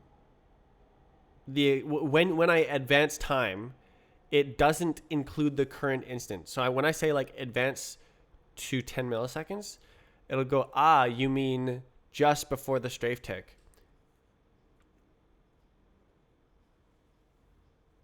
And then I can inject the inputs at that exact instant and then run the strafe tick. I think that's nice and optimal, but that's not how it works currently, I don't think. But it shouldn't matter that much because it's like off anyways. Then mouse movement.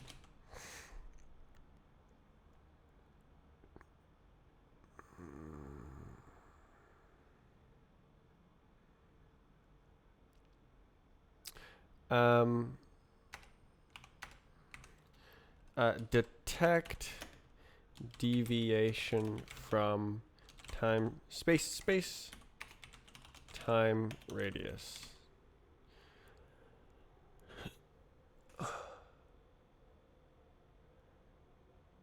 That's too silly. Space radius and time range.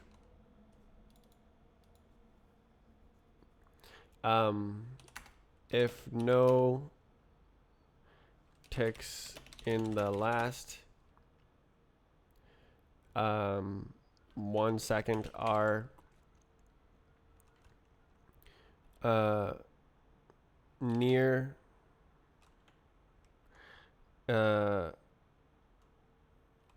if the current position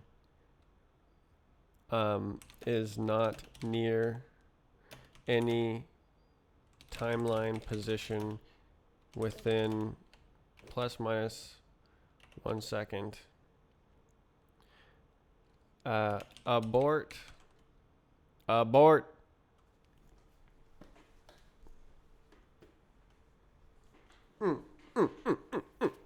And then when it finishes, or if it doesn't abort, then if it's finished, then write a bot. If the bot completed the map, write a business file.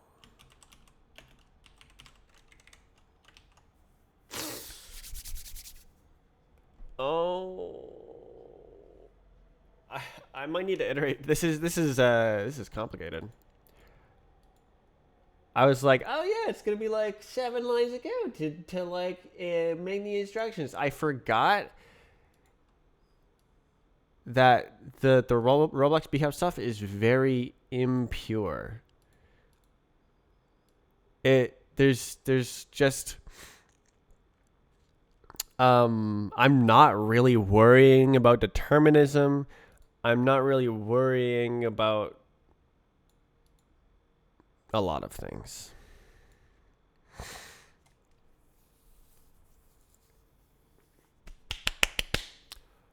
Ugh.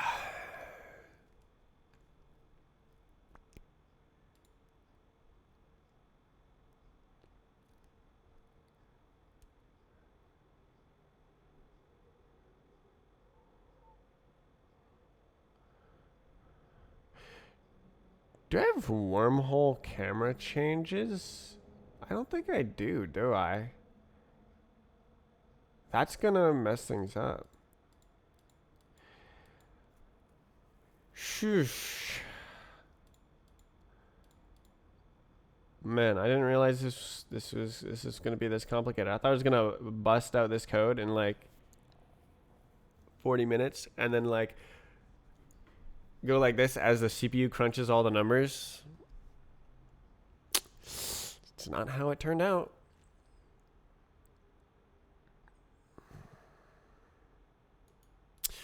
Do I have a time from float?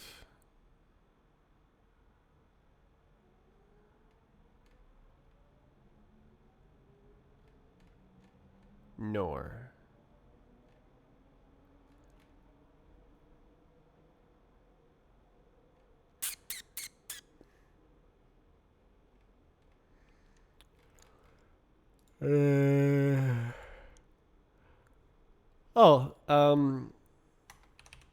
Idle for 1 second.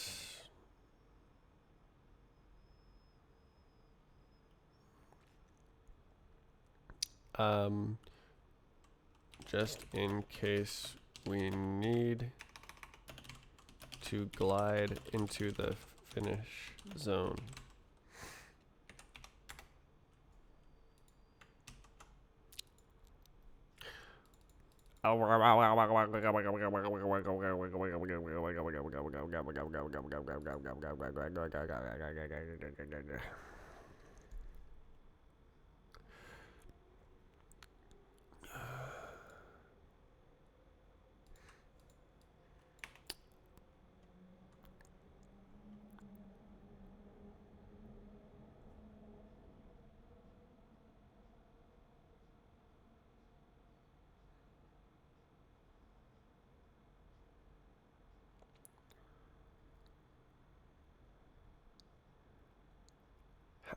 How does that work?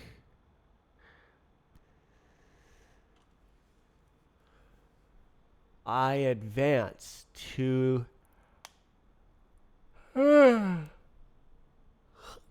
to that time and place.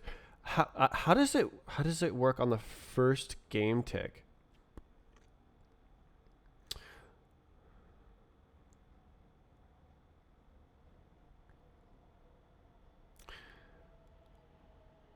Okay. It's not included. It's the init. Okay. Okay. So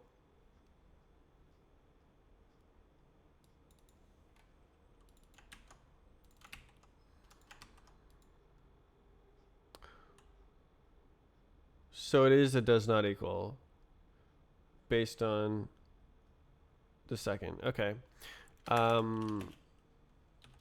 Input it equals block dot input events dot iter, and then input it dot next. Yeah, and then great, and then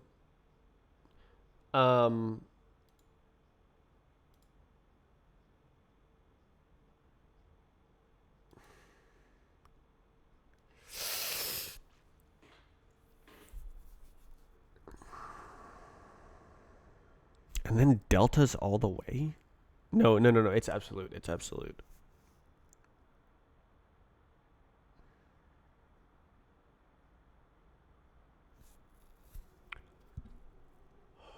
So I need an offset to make it look, to like re-zero it.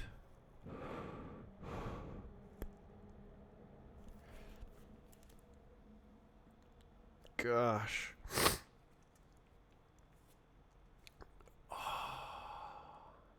Oh my god, wait. This isn't even correct.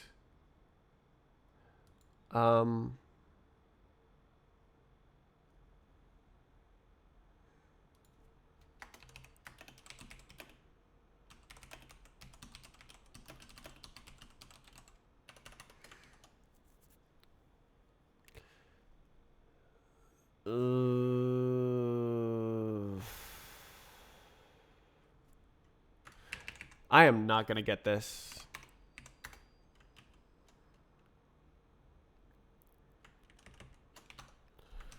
First try. This is too complicated. Okay, so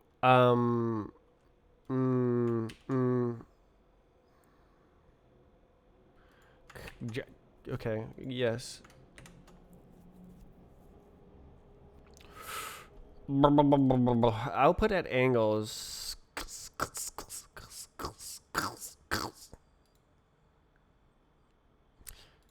Um,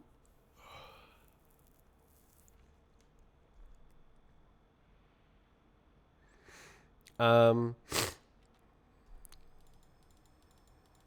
uh, uh,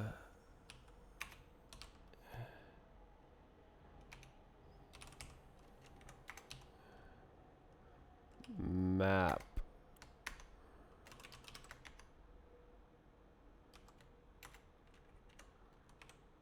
Filter.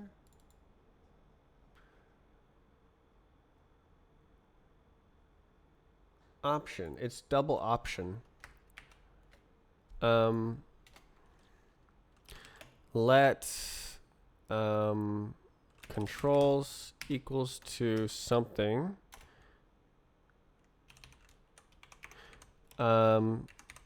Detect controls changes. Ah, crap. Oh, that's a goddamn like freaking iterator or something. No, actually, I can just return the controls masked and XOR and iterate. Hello. So how do I do that? I gotta go to like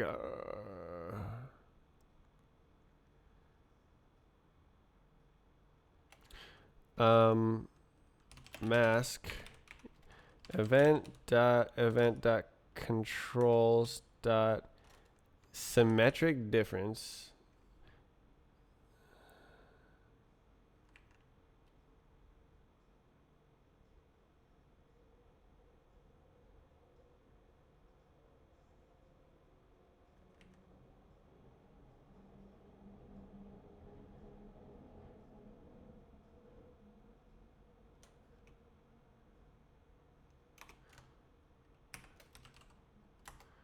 Or I could just use the... Okay, so... Yeah, this is easy clap. Okay, so... This is detect controls changes. Let new values equals event controls. Like I could mask it, but like it doesn't matter. I'm just gonna iterate over the mask and set according to the new values. Oh, wait.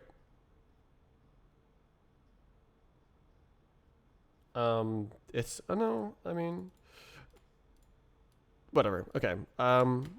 Mask new values. All right. Neat.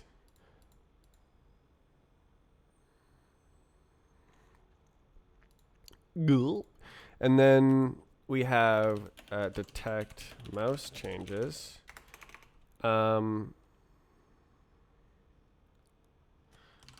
Mouse equals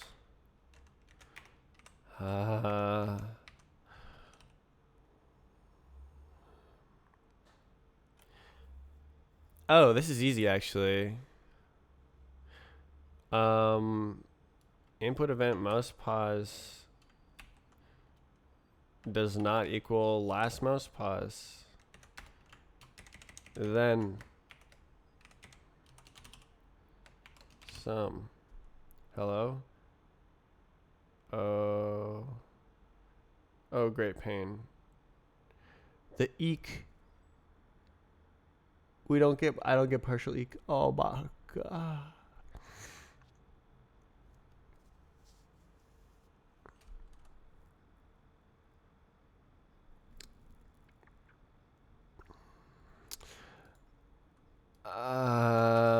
X.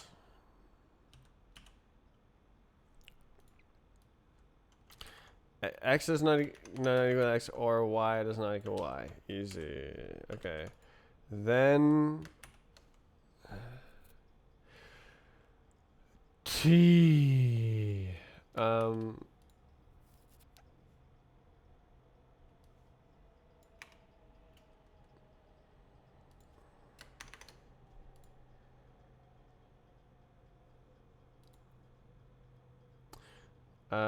Controls mouse.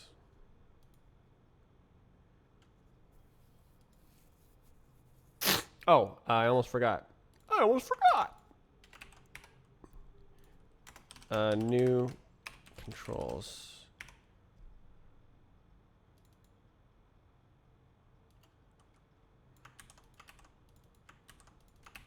I'll just do it like this. Semicolon. Okay, so yeah, cool, nice, great, okay.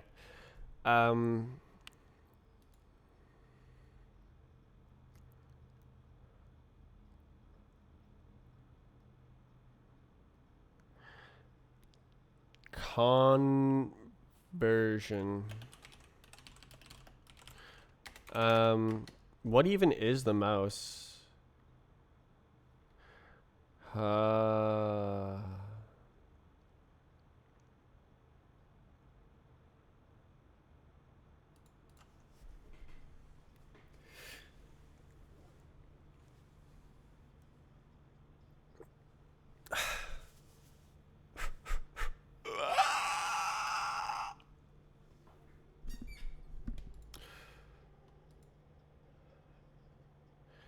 It's the physics state.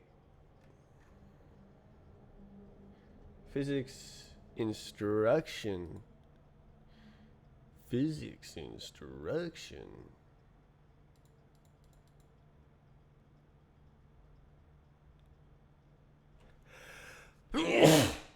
Wait, why do I have... Oh, pub use. Oh, that's gooby. Mouse instruction. Replace or set.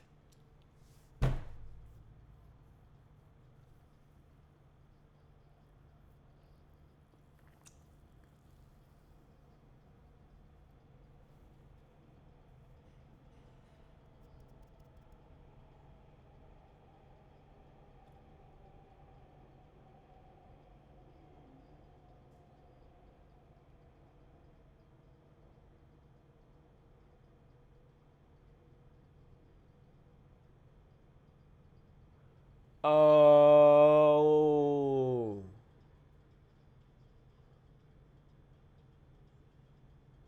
Wait. Do I want a session? Engine session.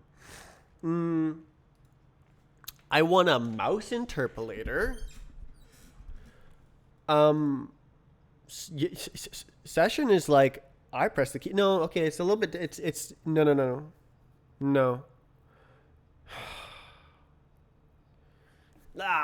Okay, so I want a half-baked session. The mouse interpolator only goes from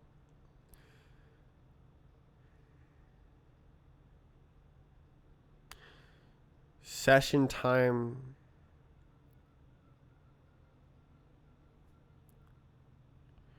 to simulation. But I can just have that as an identity mapping where time 0 is time 0, time 1 is time 1, f of x equals x. And not pause the session. And then I can simply submit session input instructions. And then it's also recording. Ha.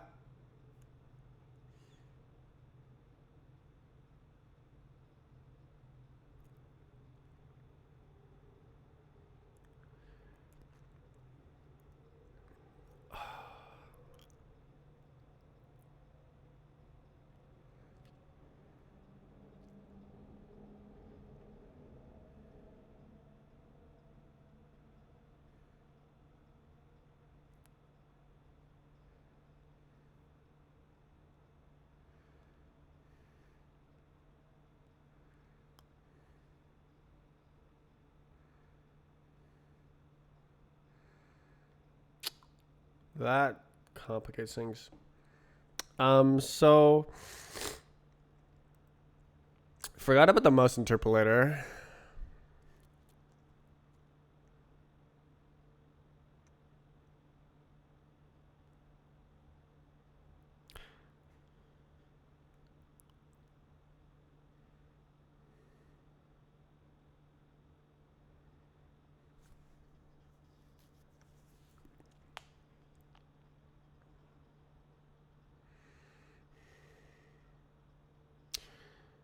Wow, this is complicated. I'm trapped in my own complexity. My divergence in design over time. I need to make it meet, and it's very different. It's not that different, I guess, but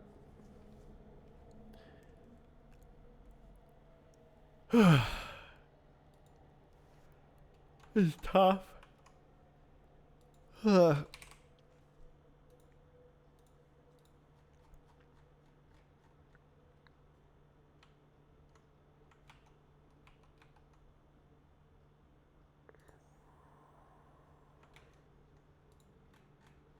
I'm gonna have to come back to this.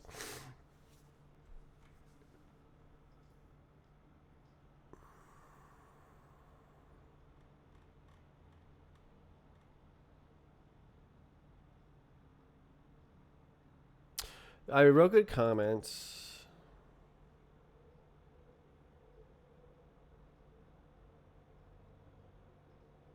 Let me look at some of the instructions. Lib common physics instruction. Set control. Replace mouse is unfortunate. Reset, restart, spawn, and fly.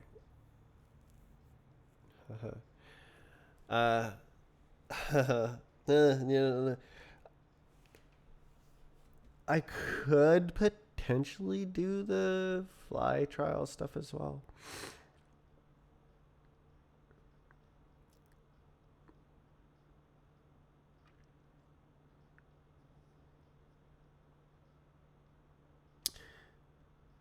This is more. This is more. There's more surface area to this intersection than I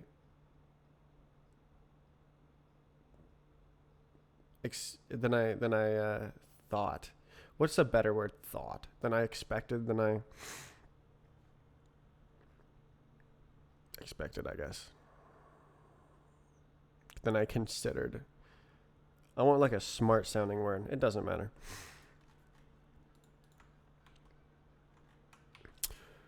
Cool. Well, I think the workspaces change was good. I'm definitely gonna need physics changes in order to be able to work with the physics. Oh no, I don't. Never mind. Right, I was gonna do it all with instructions. Insanity. Oh, Euler angles.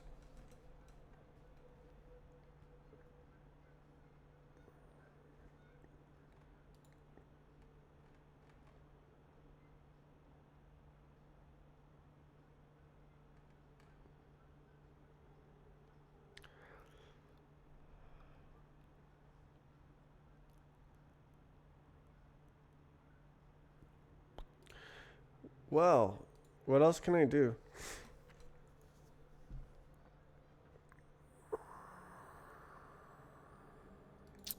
Bot cruncher is a pretty cool thing. There's 600 gigabytes of bot files, 1.5 million files, and it can read all of them in 10 minutes. The decoder is faster than the I/O. It's pretty cool. That's what the bot cruncher was originally for. was to like read all the files and like do a little bit of statistics. I was mainly looking at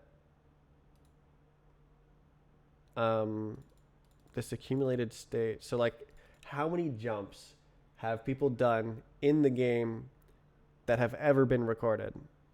And I got the answer at one point.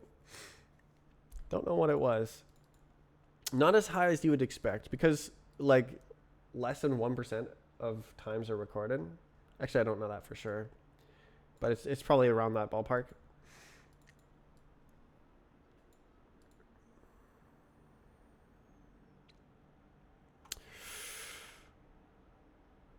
Yeah, what else did I write down? Solve the differential equation for turning the mouse while walking. Okay, buddy. So I had this idea. So when you walk in Strafe Client, it's running thousands of game ticks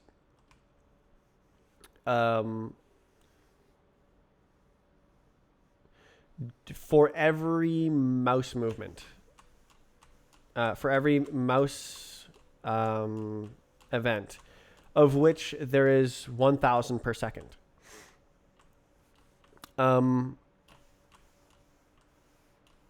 Because I can. Because the code is fast enough to handle it. But I thought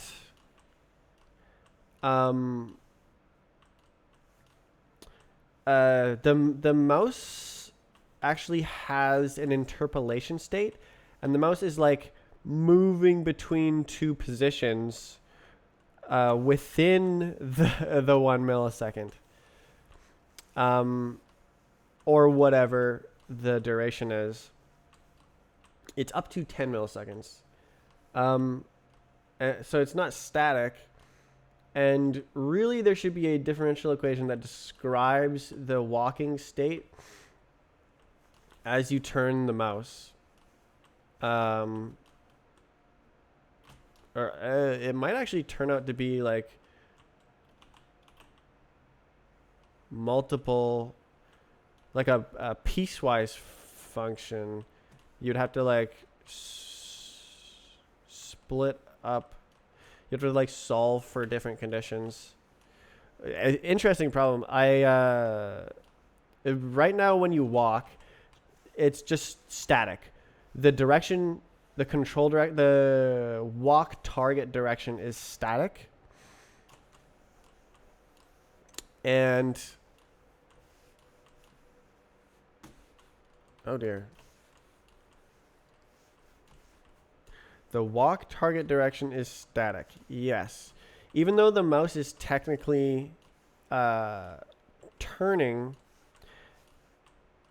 it's static, but it looks fine because it's only static for up to 10 milliseconds. But wouldn't it be nice if the motion was the closest parabola approximation to the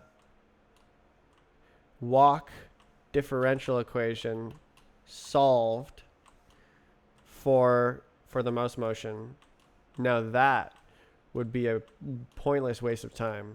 That's what it's all about.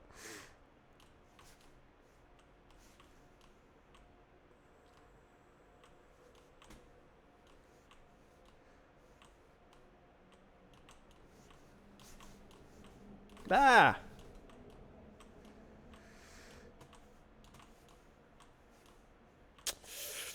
Yeah, I just don't see that being something I want to work on soon, or really an issue at all. It does affect the physics, though. It would be something I would want to do before 1.0 in 80 years at this rate.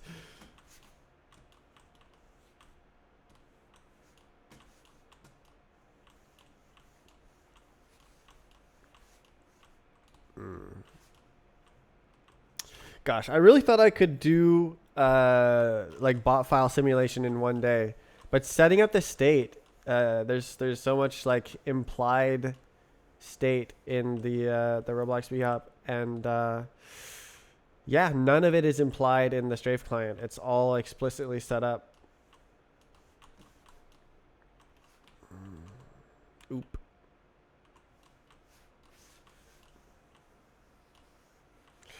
Like that was like part of the point of the strafe client rewrite, was to like have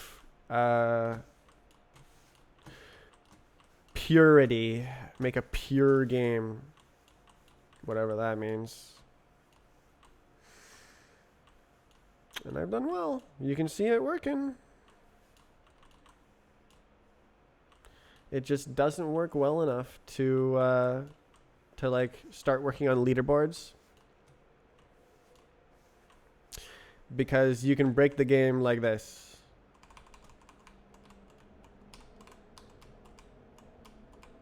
Oh, I guess you can't break it like that anymore. All right, like this. Oh, there we go. I broke it. Wait, did that just... Is it... Wait, what? Is that working for the first time ever? Oh my god.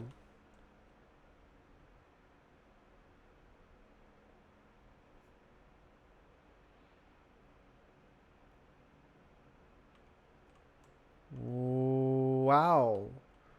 Oh my god. Wow. Okay.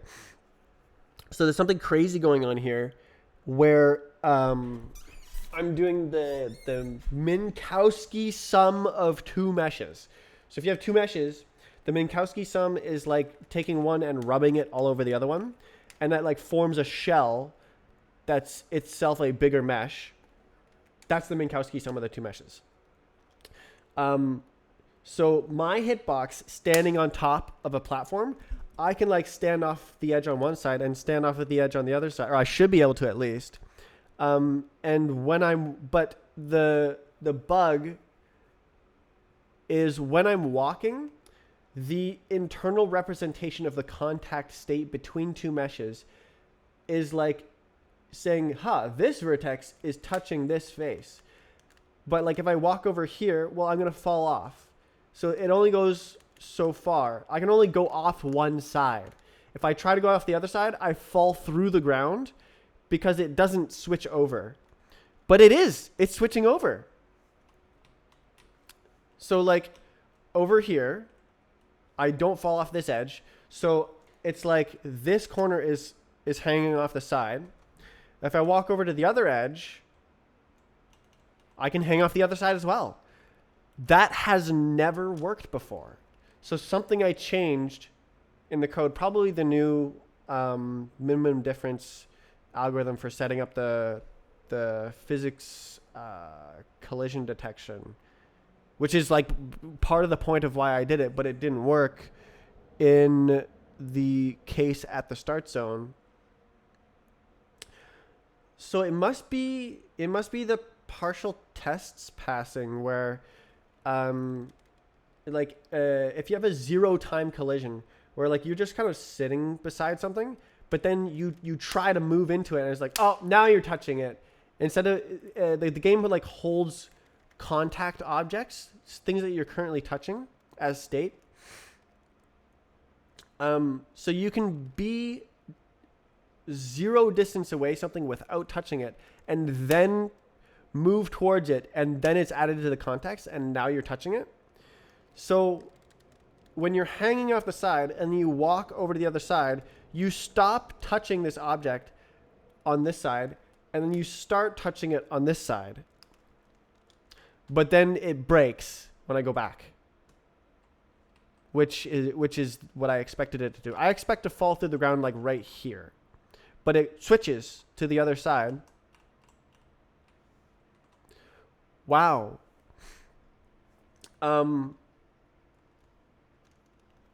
Wow. That can crash the game if it's written poorly, but it's working. So I believe that's anisotropic. It it works. It works when you go like this, but it doesn't work when you go like this or like this or like this. I think it only works in one direction. And that is based off of the tests here. So if I look at the tests, oi. Strafe project cargo test release. Strafesnet physics. Oh my goodness. Oh goodness. What? Why are you doing that? No. Don't do that. Lib engine physics cargo test release. Why was it compiling 500 packages? You only need 23. My good man. So 4 tests failed. So exact miss. Test cube points. Right. So this is actually the most relevant.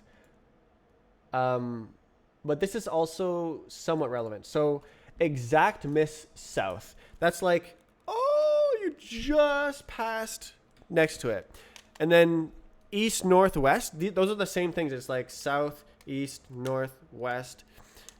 One of them passes.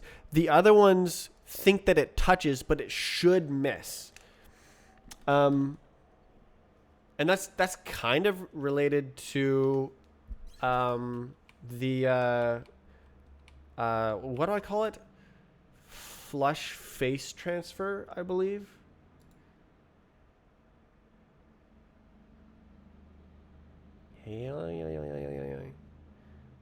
Zero time collision start. Discussed in number 9. Fix flush face transfer. So I did actually write a patch that fixes this, but it like introduced new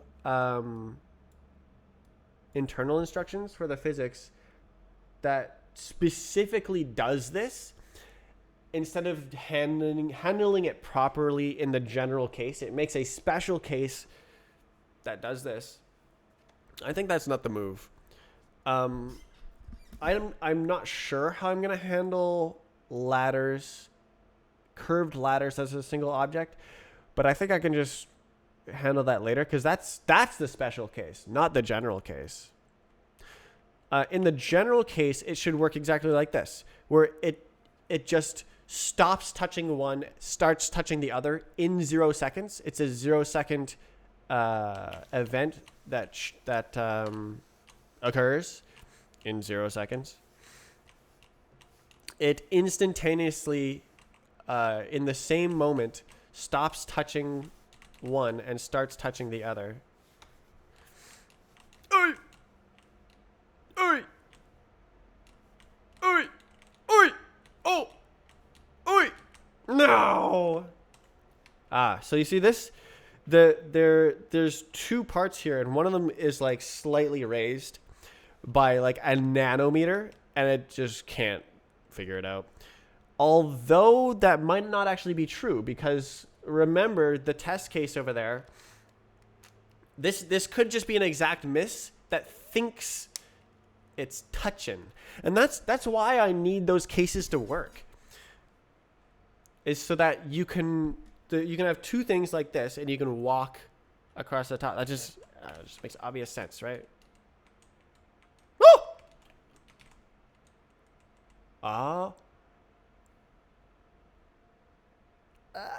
Okay.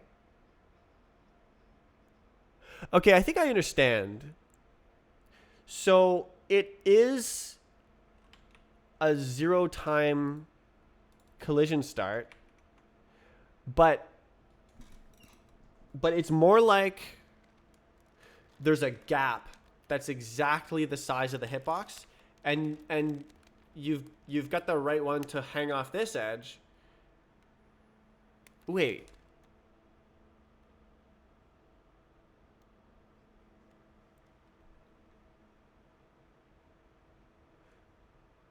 No, that doesn't work. Because then it would fall through on the other one.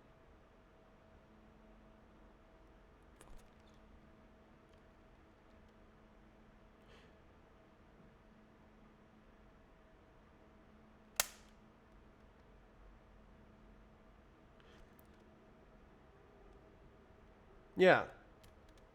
No. Oh. No. No, it can't be. No, no, no. It can be. No. No, it can't be. No, it has to. It must. It must do flush face transfer. Okay, so it's working in one case at least. Okay, okay.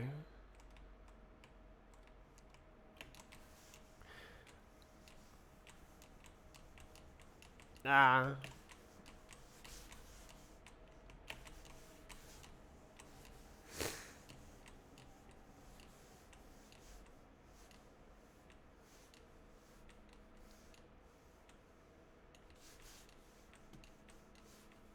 Why does it feel weird all of a sudden?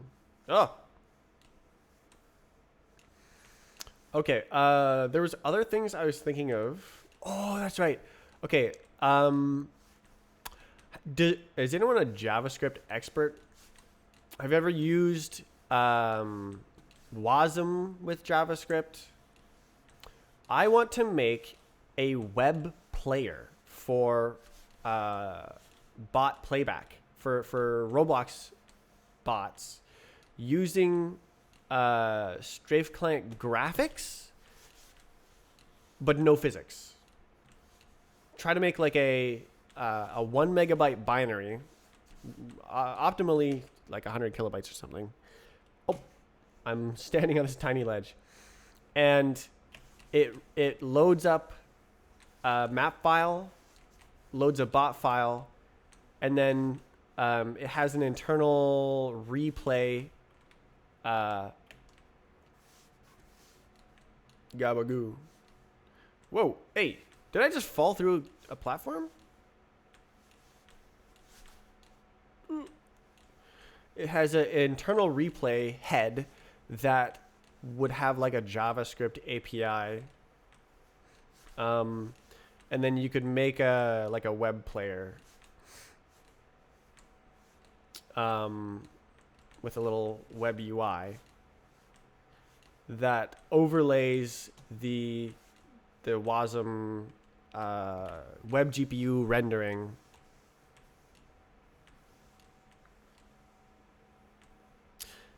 And then you can play bot in browser. That sounds like hell to me. Having to make a web UI. I don't want to fight the browser. I just want to like do my own thing and just draw polygons directly. But like you have to be able to select text when you're in a browser because people expect it. So you need to create DOM elements. I was thinking about this yesterday, pacing in circles, and like probably what has to happen, what will end up happening, is I'll write my own GUI library, just like Qbox for rbhop, and then I'll make a web backend when I have the pain tolerance threshold. And it'll like construct, just like it operates the Roblox UI state, it would operate the web UI state. Or I could, and then I could also have like a native backend that just like goes into the game engine normally. And then I can have the same UIs on web and hit the booster, man. And in game. Or I could just develop them both separately and not have to deal with that hell.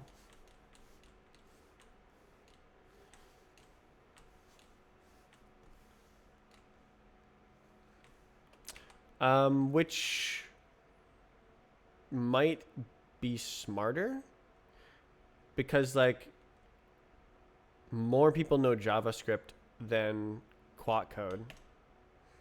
So if help. So if there's the game UI in JavaScript, then people will and it's open source or something, then people will be like, oh yeah, look, I update game UI, it better now. And then I can just like use those changes and convert them into the internal game UI.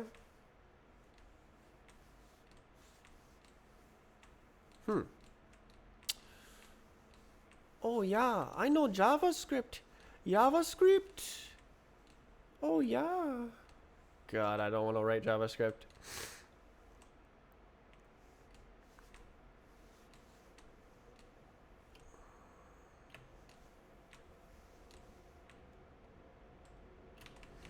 Wait, I restarted. Okay, yeah. Okay, so look, this is the bug. Ah! You just fall through the ground before you reach the edge.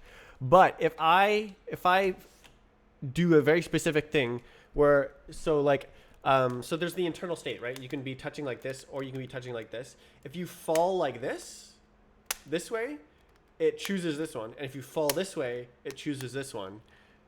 And so like how the game behaves. Okay, I guess it was this way. Oh!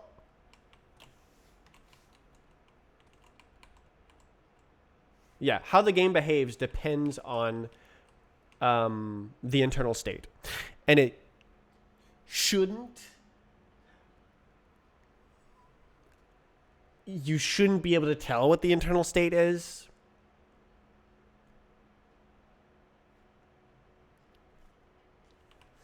Yeah.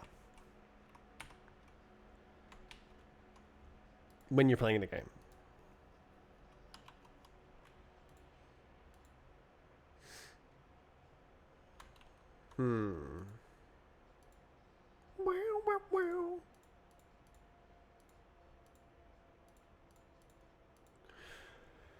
Ooh.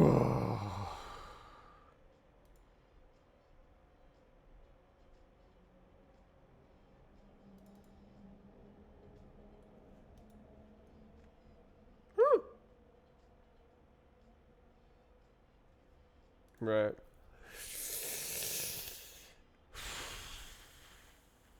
Why don't I open an issue for that?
Cool.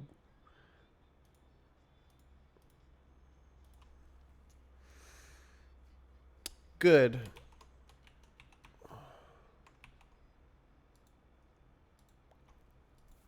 Uh-oh. It was here. Okay. Yeah. That's it.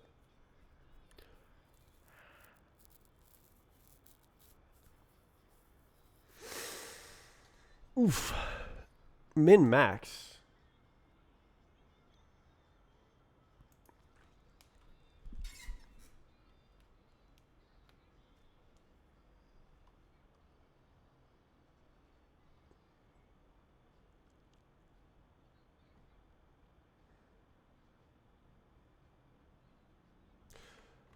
What else can I do?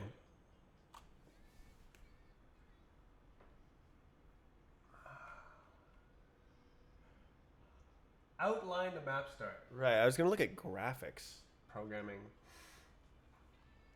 Try cylinder hitbox. Okay, that sounds like fun. Let's do that. The cylinder hitbox did not work with the old algorithm. It might work with the new algorithm.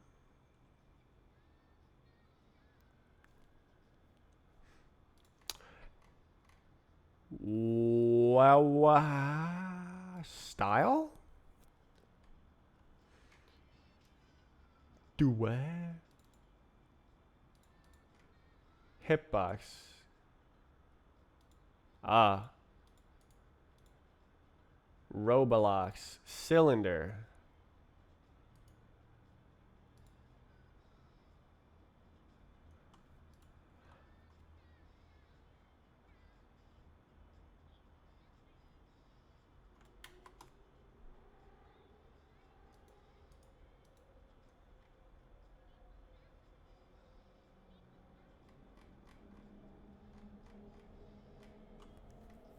Damn, that's deep. Grr. Surely I can just kind of, right? Oh, physics. Oh, crap. Oh.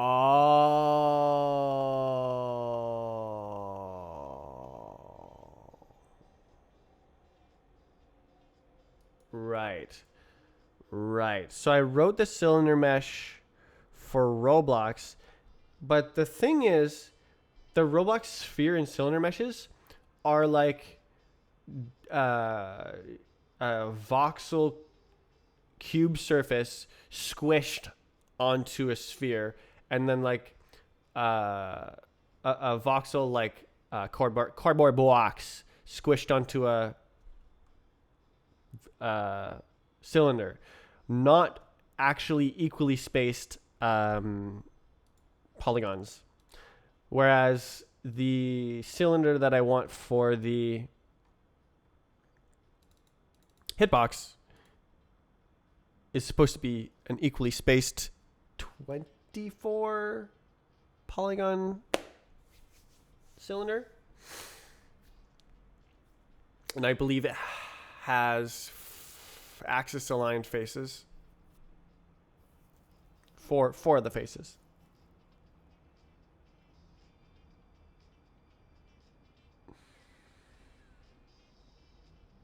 Oh, wait, really? Then you could squeeze through. No. No, yeah. You could squeeze through less than 2. What do I do for Roblox? It's I didn't think about that. I guess that's why you can do it, eh?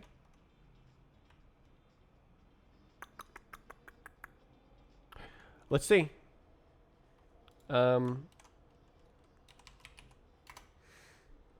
Pseudo cylinder.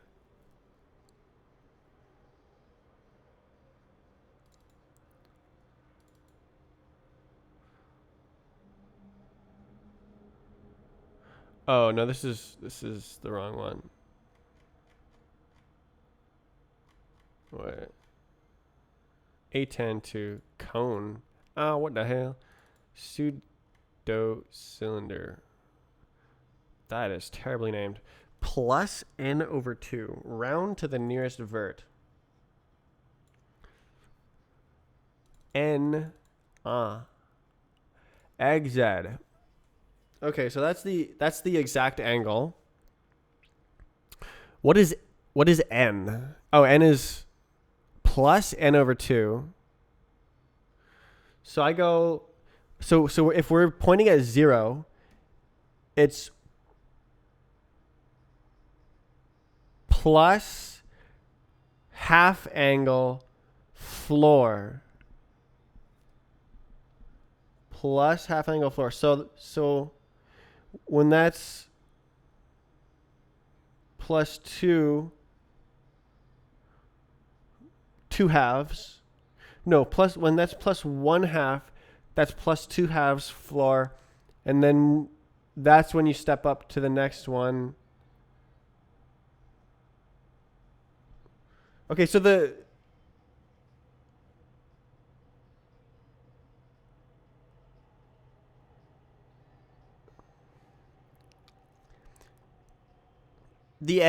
faces are not axis aligned. They're like slightly off, and the corner is there.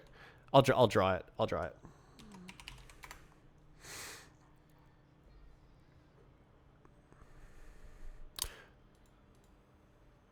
All right. So imagine this is a 24 vertex polygon instead of an octagon, and imagine all the faces are equal size. So this is like axis aligned. So if there's like a thin, if there's like a thin doorway that you have to pass through, you can like slide through it. But what I think I just figured out is that in the strafe client, no, in Roblox, it's actually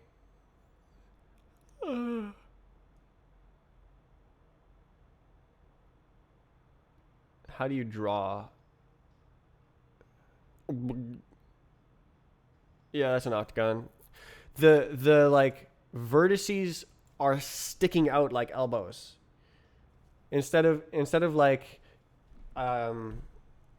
instead of the octagon being aligned with the XY axis, the vertices are sticking out. That is just not a straight line, but like this is like YX. And there's like 24. Huh.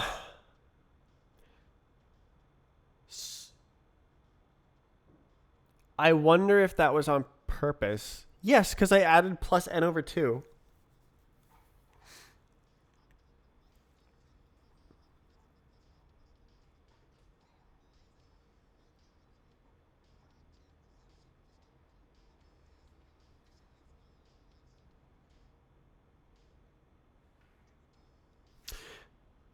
Is Lua's modulo Euclid remainder? It must be, because like otherwise none of my code would work.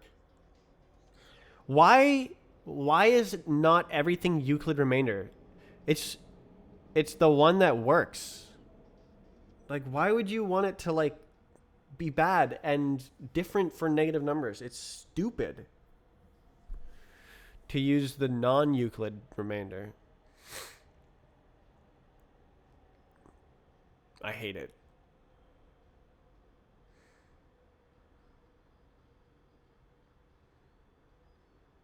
Like when you're doing math, you never want it like that. It's only when you're doing like art that you'd want the non-Euclid remainder.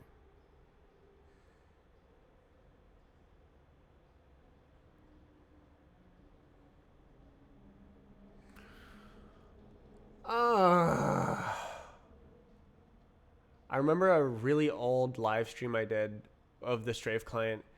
I used a texture repeating pattern, and I looked at it, and it's like, that's not remainder. It was like very obviously wrong, and that was the reason why. Stupid. It's stupid.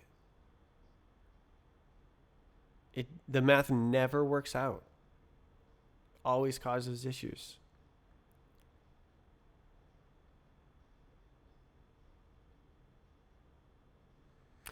I wonder how many percent signs I have throughout the code. Oh god. Oh god. All right. Well, what else? Bots v2 HDR. Yeah, add HDR to strafe client.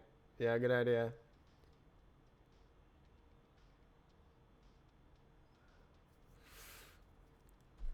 I can't believe we got no clip. That's really nice. Refactor mesh query trait. I actually just did that. Check mark.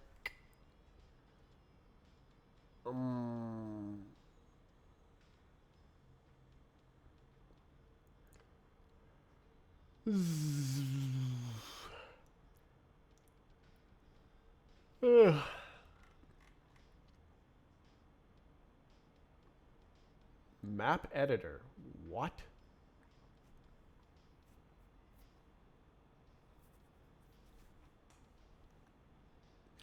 Meshes folder, textures folder. Object tree is .ron file. Compiles to sniff and BSP RPXM. Wow, that's feature creep before it's even started. Feature scope creep.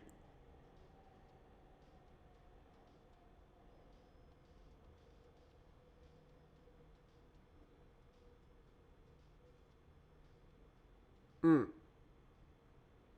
think I tried to do that.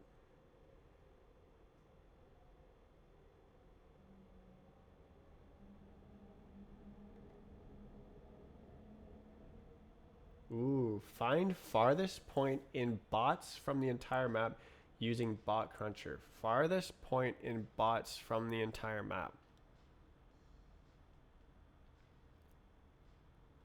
Huh. Why?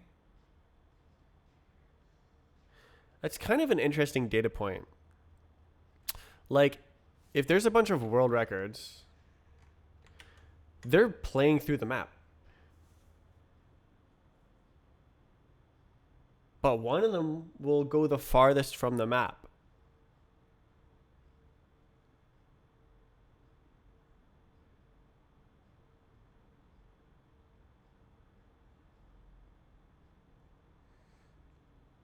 Oh yeah. No, I can it would be like, what's it called?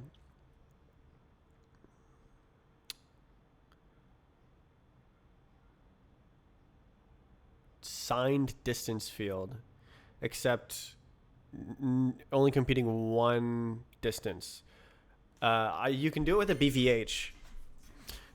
To like find the closest object, you just start with a sphere of 0 radius, and you like ray trace the sphere growing, except like trace. You just solve when the growing sphere grows into one of the bounding volume bounding boxes.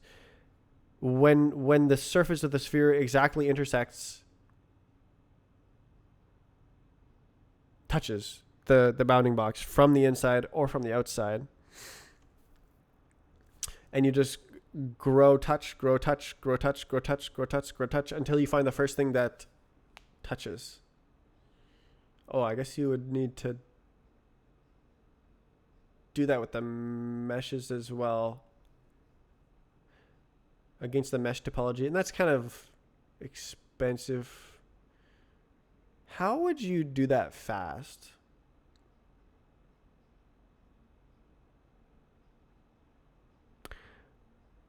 You know, I guess if there's a TLAS and a BLAS, top level acceleration structure, which is the BVH for the meshes, and then the bottom level acceleration structure, which is the BVH for per mesh, to find the triangles within the mesh. That's fast, even for meshes with 1 million polygons. Fast-ish.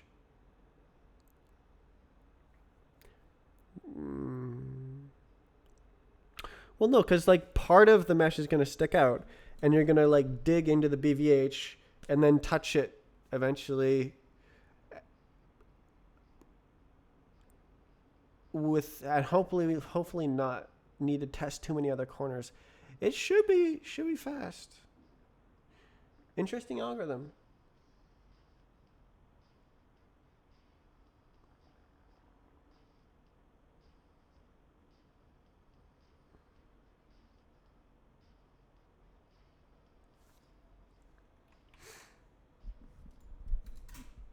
Imagine you can just share this times.strafes.net/time, and it just like is the bot. It just loads up and you're watching it.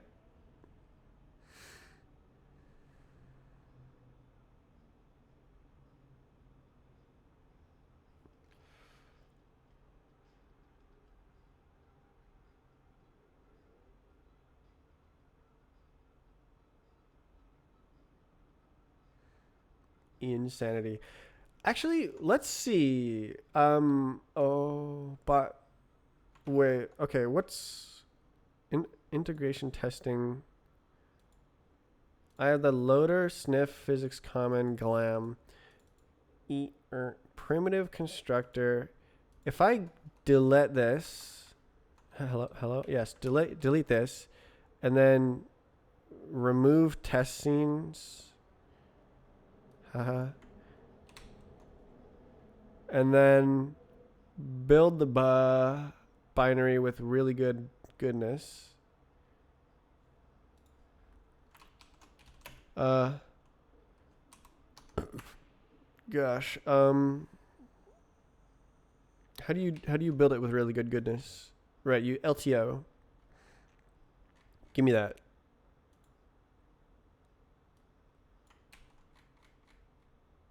Oh, actually I can do it here. Cargo build release. I want to see how big it is, because it'll be a decent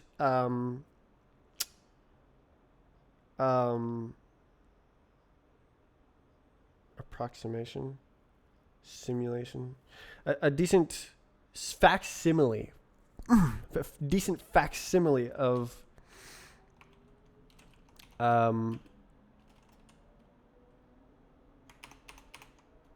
how big the binary will be. 1 megabyte. Okay. I wonder where most of that space is coming from.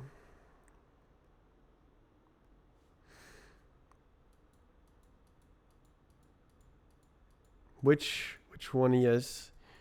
Which one he is bloating my binary?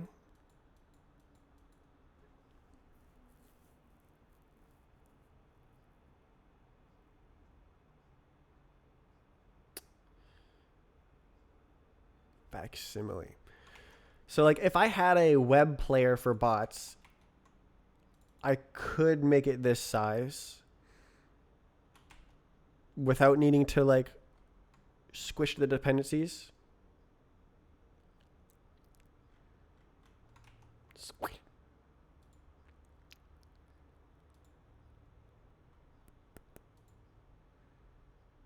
Main determinism is deterministic. Facsimile. It's better than the strafe client. The strafe client is big ol' man, 11 megabytes. That would take several seconds to download for most people. Like, what I would prefer is if it was like 100 kilobytes.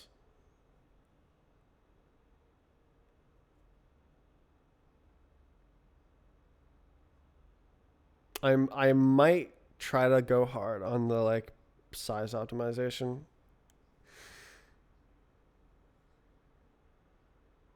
of the WASM. I guess it doesn't exist. I'm pre-optimizing. What time is it? 9:30. Got lots of time.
thinking is fun. Thinking is good. I should eat more broccoli. I think I was like nutritionally starved, and eating broccoli was the thing that I needed to do. I was not eating vegetal because I'm very clear-minded today compared to like the past month. And the difference is I've had broccoli for the past 2 days.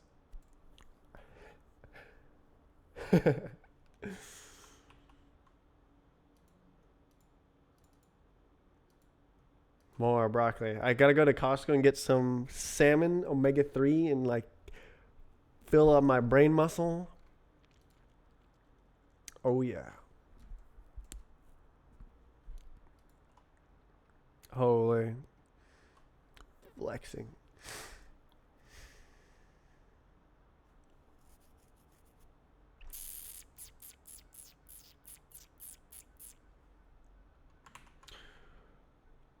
What else can I? Okay, yeah, it'd be nice. I really wanted to do the bot cruncher, but it's like there's gonna be a lot of guess and checking, and it'll be hard to do without a visual of like what the bot is doing.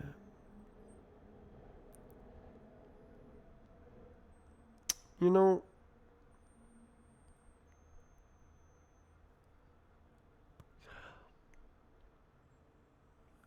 I wonder if I.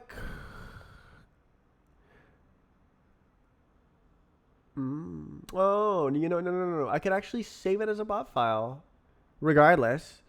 Then load the bot file straight into the strafe client, and if it doesn't look the same as like the web player thing I made, then something's wrong. Okay, actually,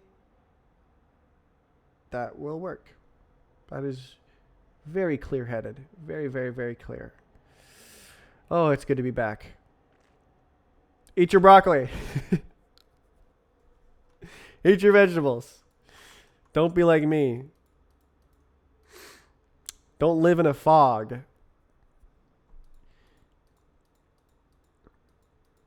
Nutrient-rich paste. I just wanted to say that. Okay, so I'm going to write down...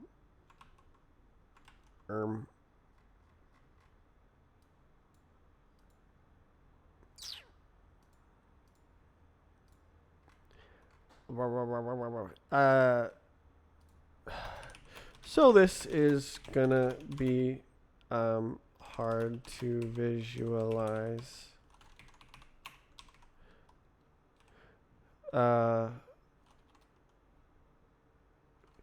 But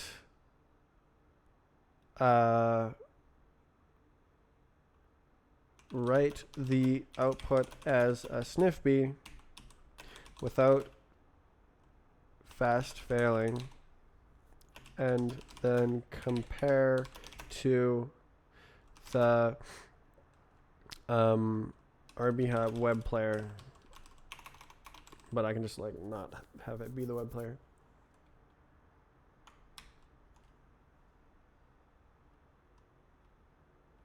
Neat. Okay, so that is my comment for tomorrow, I guess.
Wow. Oh my god, dude. You have no idea how nice it is to have my brain back. I can think like I used to. I thought I was gonna like go crazy. It's like being drunk. But you know, it is kind of like being drunk, but without the like fun part. It's just you're just slower for no reason.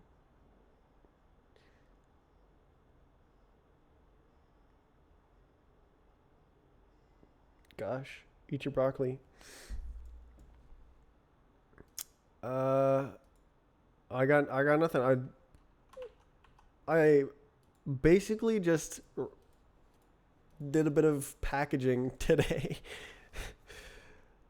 Well, no, I did write this code. I did write this code. It should work out. It's a cool thing to do. Convert the bots. Um, right. It would be better if I'm gonna switch camera. So it'd be better if I could directly access the API and go like, this is a bot on this map, and then run all the bots for that map, and then load the next map and run all the bots for that map, etc.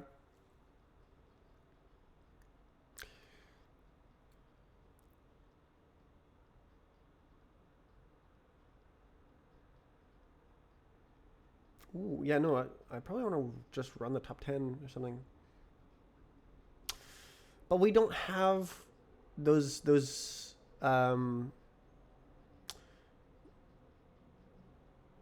API keys yet. I can't like just make myself an API key and just go into the database and start downloading bots. Sadly, it's a planned feature, but not worked on yet.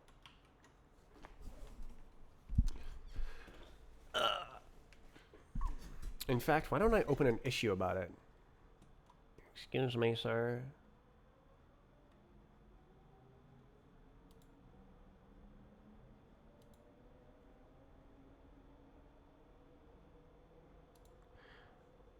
Um,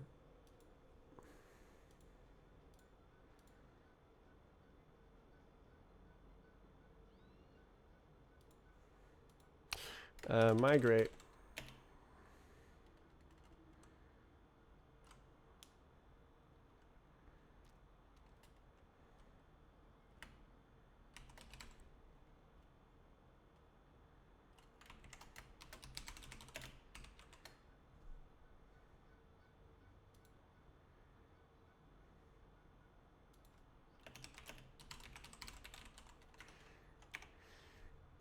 Um,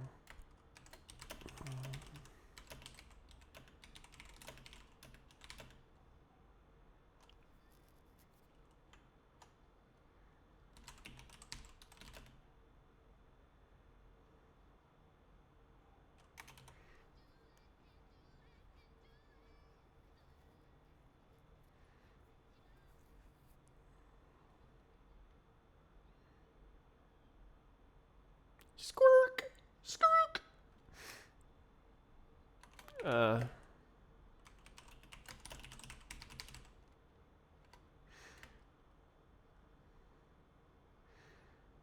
all right, I guess I'll just end the stream and write this. Okay. Goodbye. I didn't see you yesterday. That was me being lazy. I didn't wake up fast enough. I woke up earlier today to try and offset that so that I can just like take my time and have at least a 3-hour stream. And it worked. Surprisingly, getting up at 5:30 a.m. is no problem for me.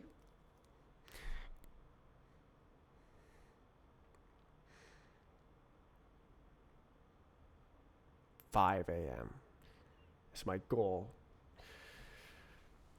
So I have 2 hours before I need to stream for 3 hours. Great. Hopefully I have less missed days.